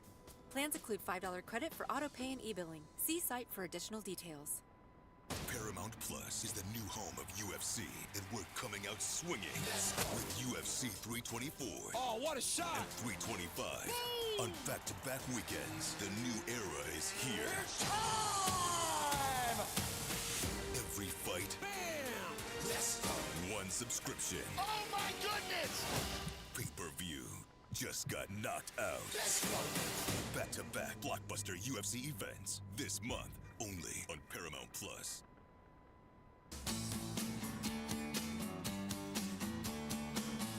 All right, we are back. This is Computer Talk with Tab. That was very interesting with Kennedy Smith. We'll put a link up there for you for the Institute of Local Self-Reliance, and you can read more of Kennedy's work. And we'll stay in touch with her, too, because that definitely sounds like this is going to be an issue that we all need to pay attention to. And hopefully somebody in the local school boards is paying attention to how they're buying their stuff, because you guys are paying more than you should using Amazon, from what we can tell. Let's go on to your calls, though. We're going to go to Lou in Simsbury next. What's happening, Lou? Whew. So I have a question related to HP printers. Yeah. I am at home. I have a Macintosh. My wife has a Windows machine, and at my secondary undisclosed location, I operate on my parents' printer. So at home we have a HP 6950. Yeah. At the undisclosed location we have a HP 9120. On the 6950 I use Smart Ink cartridges, and on the packaging they kind of allude to don't ever update your drivers. What? That's what they say on the packaging, and I'm guessing they say that because if you update your drivers, then the printer stops working because they're not genuine HP. Oh, yes. Cartridges. Gotcha. That would be the reason. Yep. All right. So on the 6950, the one I use at home, I cannot stop this thing from printing on both sides of the page. Duplexing? Right. It's a choice. So you got to tell it not to do that. Well, I tell it not to do that, and it still does it. So, I mean, the answer probably is driver update.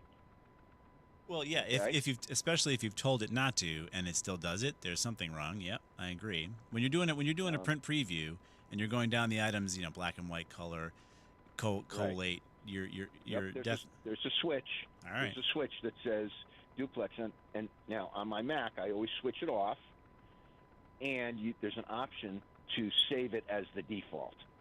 So my typical default is black and white draft, no duplex. That's my default. Right. It keeps coming back to it. Even though that's the default, it keeps duplexing. So what I'm doing now is just printing one page at a time, which is a pain in the neck. Right. Well, have you checked to see if the control panel on the actual printer itself doesn't have a default setting? Sometimes we configure it in the software, right, which would be the drivers.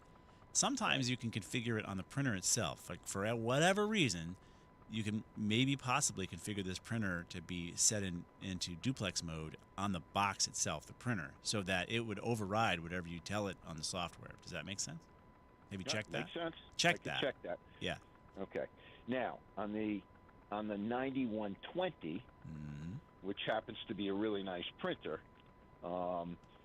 I can flip back and forth. So in my own diagnostics, I'm saying, well, maybe it's my machine, the Mac, that's not picking up the HP printing protocols or whatever. But I can switch back and forth on that printer. Right. So I'm pretty confident that it's not my Mac. I agree. It's the driver, or it's a default setting physically on the actual printer itself for the other one. Okay. All right. So let's just say, for the purposes of discussion, if it is not on the printer. Yep. So that would lead us to driver update. Yep. And Smart Ink says don't do the driver update. Right. You're going to have to bite the bullet and buy HP Ink eventually. Great. Okay. I mean, it might work. The driver update warning there. See, it's not doing you any favors, but yeah, you might be forced to buy the HP Ink, unfortunately. Okay. Sorry. All right. Yeah. Hey, it is what it is. Thank you for your. Thank you for the advice. Sure. Just wondering how bad I'm going to screw up my life when I pull the trigger. Exactly. I know. I feel it. So just trust me. I feel the same way. I'm a user like anybody else, right? And I'm the same victim. Do I want to print out each page by itself because that works and use the cheap ink, or do I want to get it to work automatically? I feel your pain, Lou. Okay. All right. Well, thank you for your time. Great interview with that lady before. Oh, thank you. Yeah, it's an important topic. Yeah. Okay. Thank you. Thank you again. You got it. All right. Bye-bye. All right. So Lou's gonna decide: update the software or pay for expensive ink. Let's go to Antoinette in Fairfield. What's going on, Antoinette?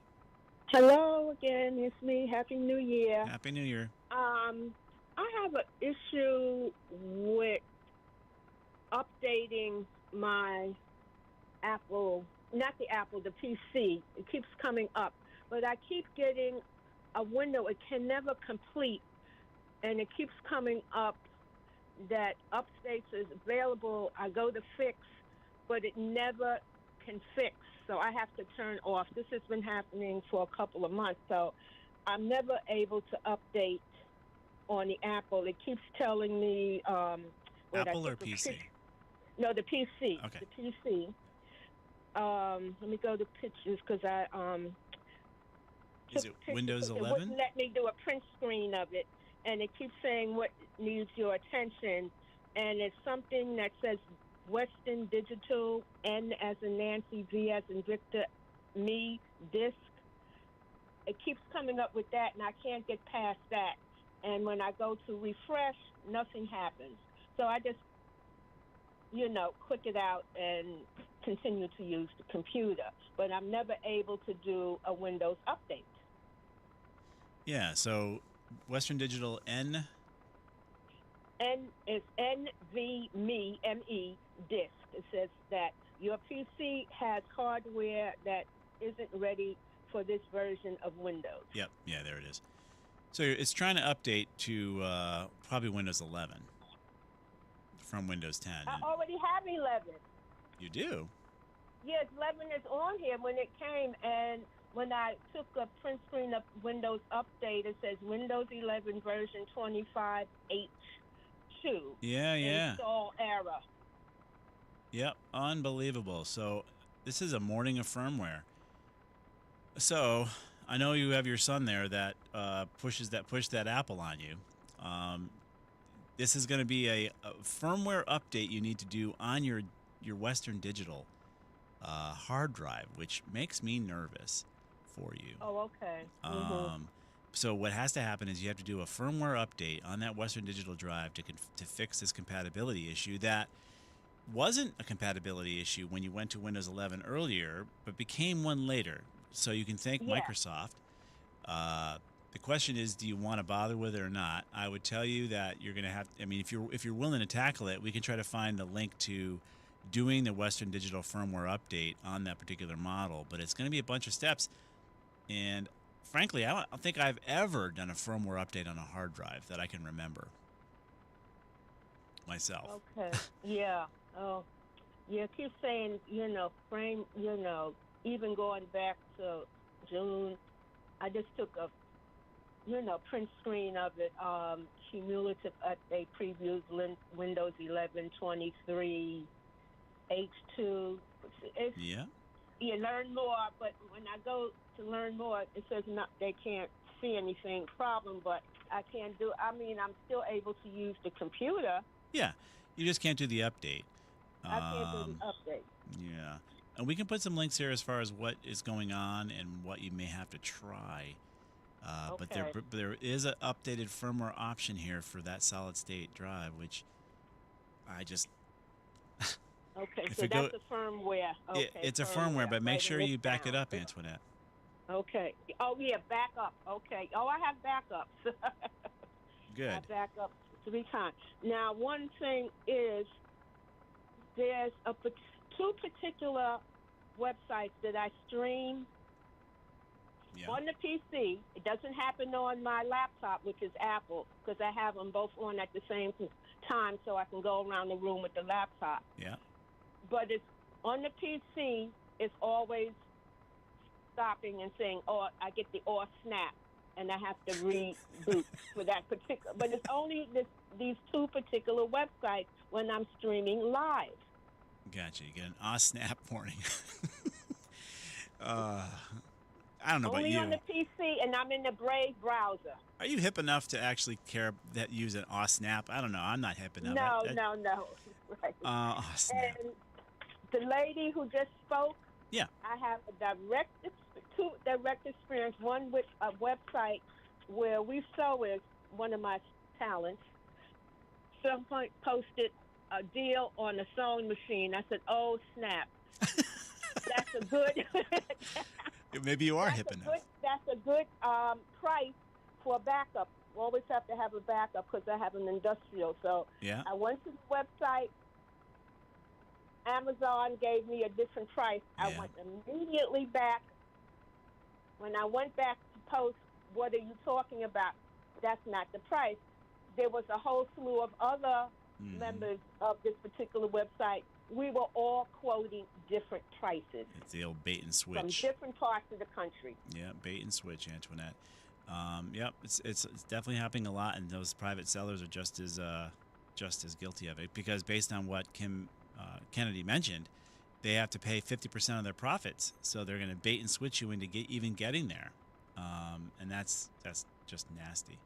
On your OSNAP, and I recommend to everybody to always go to the website if you can, because I did that for a handrail, for a foldable handrail, domestic, and when Amazon had it for $89. This was a few years ago. When I went to the Samsung website, they had it for $19.99. Wow. With free shipping. Wow, it's a big difference. On your OSNAP issue with the Brave browser, try a different browser to see if you have a better luck. I can tell you right now, the Brave browser blocks a lot of commercials. It's going to block a I'm lot of ads. noticing that more often with websites I go to. Yeah. I'm getting a warning that it may not be, safe. But when I go to the same website, monitor mirror to mirror and do it on the Apple, I don't get that warning in the browser, the Brave browser, only on the PC. Right. Yeah. No, I think the Brave browser is actually blocking the ads, which is the OSNAP problem, I think, on your streaming, because they want to sell you stuff. Oh, okay. So try a Chrome browser to see if you get the OSNAP, and I bet you don't. But you can use the Brave for other things, but if it's ad sponsored or it's ad supported, Brave will block a lot. Right. Okay. All right. Thank you. All right, You guys are great. Thank you. Okay, Good luck. Thank you. Bye-bye. Bye-bye. Doing a firmware on a hard drive. That scares me a little bit. We're going to step out for a quick break. Laura and Marla will be back with your calls after this. Ground level storage containers, road trailers, or mobile offices. Don't get stressed. Get Eagle. Just call Eagle Leasing at 1-800-GET-EAGLE or get a quote at eagleleasing.com. I'm Brandon Eagle. You see us everywhere. We're Eagle Leasing. Facilities managers, it's time to think inside the box. Storage trailers and ground-level storage containers from Eagle Leasing are the way to go. I'm Mike Eagle. Call 1-800-GET-EAGLE or visit us at eagleleasing.com. You see us everywhere. We're Eagle Leasing. This is the story of the one. As the purchasing manager at a manufacturing plant, she knows the only thing more important than having the right safety gear is having it there when you need it. That's why she partners with Grainger for auto reordering, so her team members can count on her to have cut-resistant gloves on hand, and each shift can run safely and efficiently. Call 1-800-GRAINGER, click Grainger.com, or just stop by. Grainger, for the ones who get it done.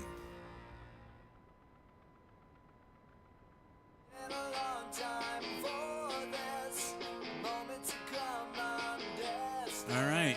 We are back in the final stretch here of our first show of our 30th year on WTIC News Talk 1080. And we wouldn't be here without you guys. So eventually, occasionally, we should say, the lines have had no calls. And clearly we're like, okay, all the computer problems in Connecticut have been solved. But it doesn't last long. Let's go to your calls. Laura in Cheshire next. What's happening, Laura? Yes, good morning. And first of all, congrats on your 30th anniversary. That's great. 29th, working on our 30th year, Well, but thank you. You're getting there. Yeah, we appreciate it, Laura. My question is about the truncation that is happening with audio download files. Here's the scenario. A friend and I both have iPads. We both have iOS 26 installed.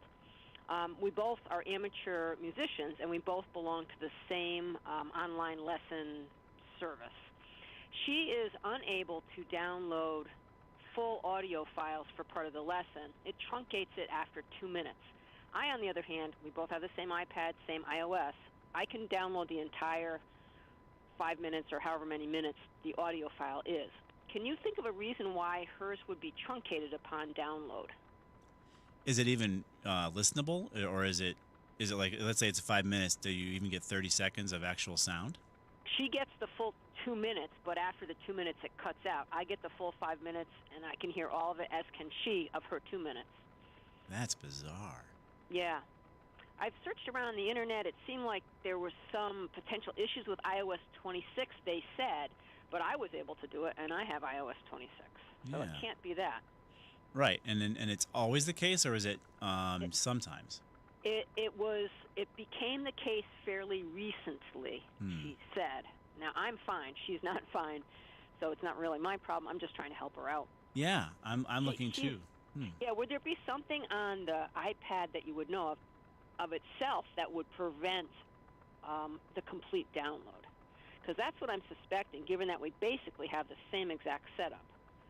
Space, like she doesn't have the space to take the actual download. I mean, that's where you start going with the most basic of things, because when all else is equal, the same version, the same software, just downloading the function of downloading is not a thing. And I can't imagine the iOS device saying, "Oh, I only want 2 minutes of this." I don't even know it's smart enough to even do that. Other than there's the space available for the download, she might be out of space, and it just it stops at that point because of the space issue. But that's where I go, and then even the searching I'm doing here shows nothing really out there. Okay. Well, I guess I'll have her double check. I think she's got plenty of space, but I can double check. I mean, because she's way better musician than I'll ever be.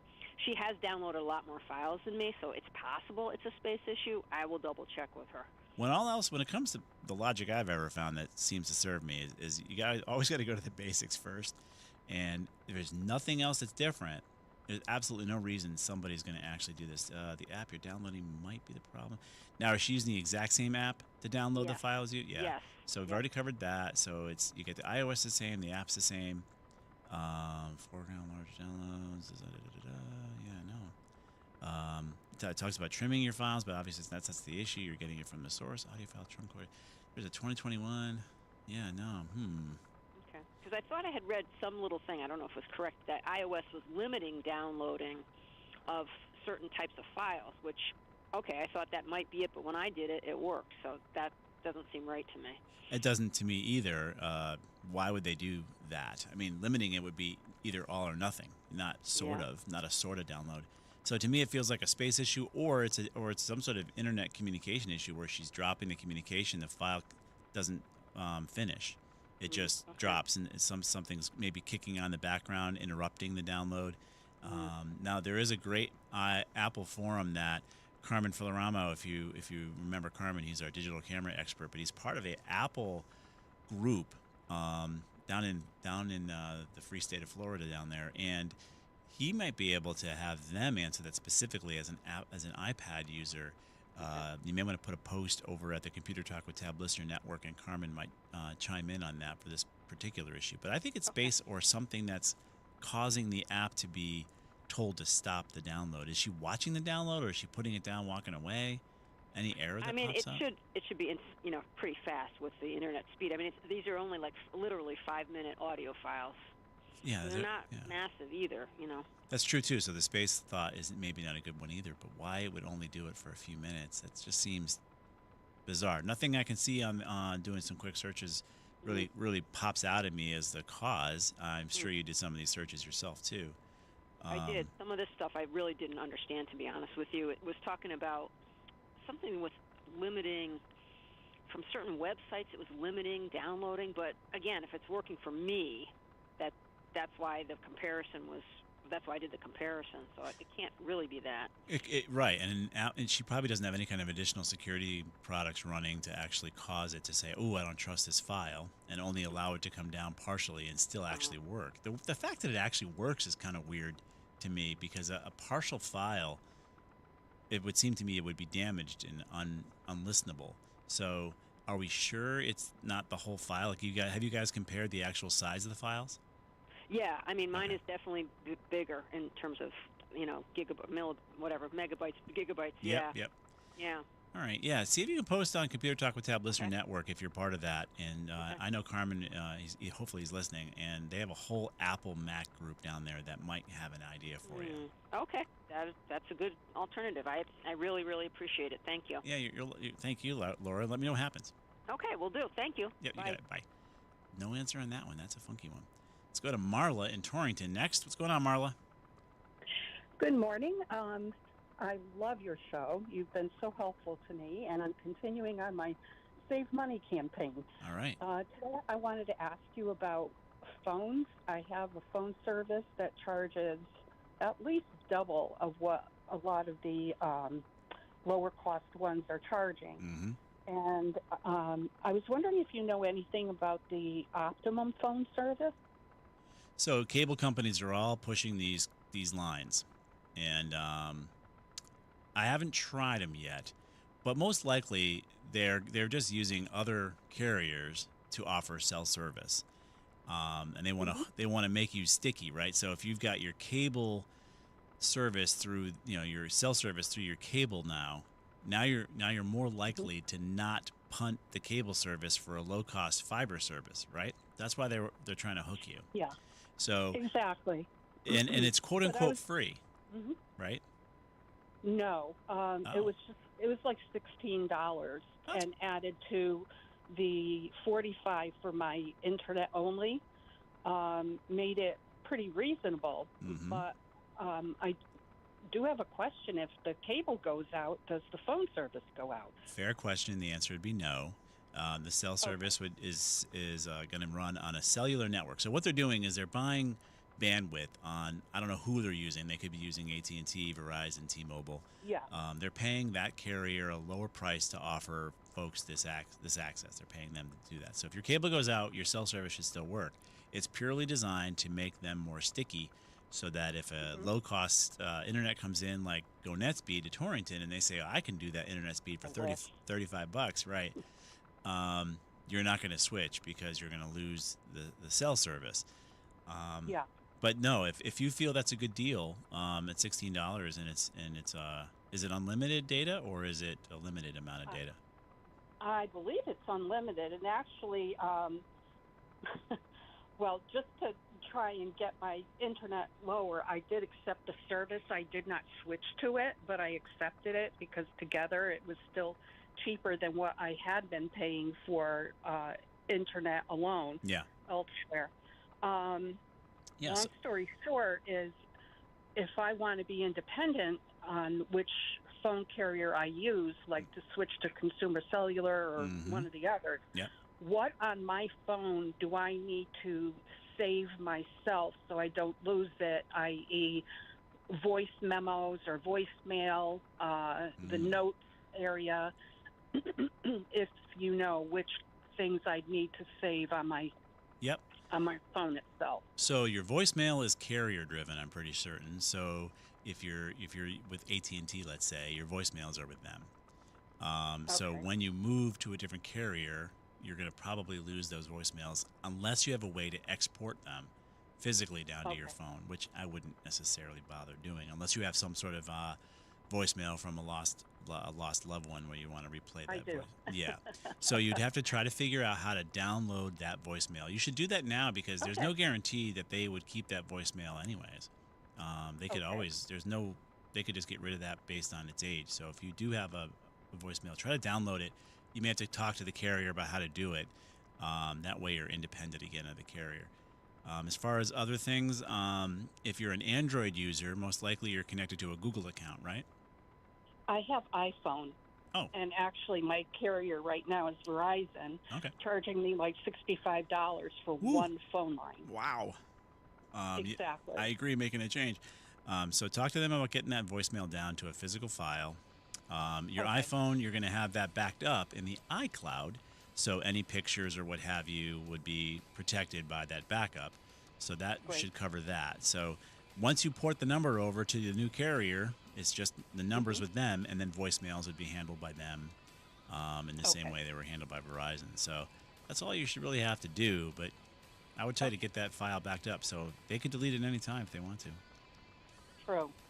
All right. Well, thank you very, very much. Congratulations on your 30 years. Thank you. And I just want to tell you, you guys are phenomenal. You've helped me so much, and I know that you've helped so many other people. So thank you for your show. It's our pleasure, and thank you for listening, Marla. Take care. All right. You too. All right, guys, I want to thank you all for joining me on this Saturday, snowy Saturday morning. I want to thank Kim Smith from the Institute for Local Self-Reliance. I want to thank Carolyn for producing and Mike G for posting everything live. We will see you next Saturday. Welcome to the most wonderful time of the year, when millions of Americans open their credit card statements, scream in terror, and start looking for new ways to save money. If that's you, why not cut your wireless bill in half with a saver plan from Pure Talk? You'll get unlimited talk, text, and 3 gigs of high-speed data on a super-fast 5G network for just $20 a month. Ho, ho, ho. Just dial pound 250, say micro, and Pure Talk's U.S. customer service team will help you switch in minutes. Again, talk, text, and data for just $20 a month. Here's a tale of Linda trying to lose weight, but the med prices she found were all over the place. Hidden fees and markups made her jaw drop low. Then she found Good RX. Now she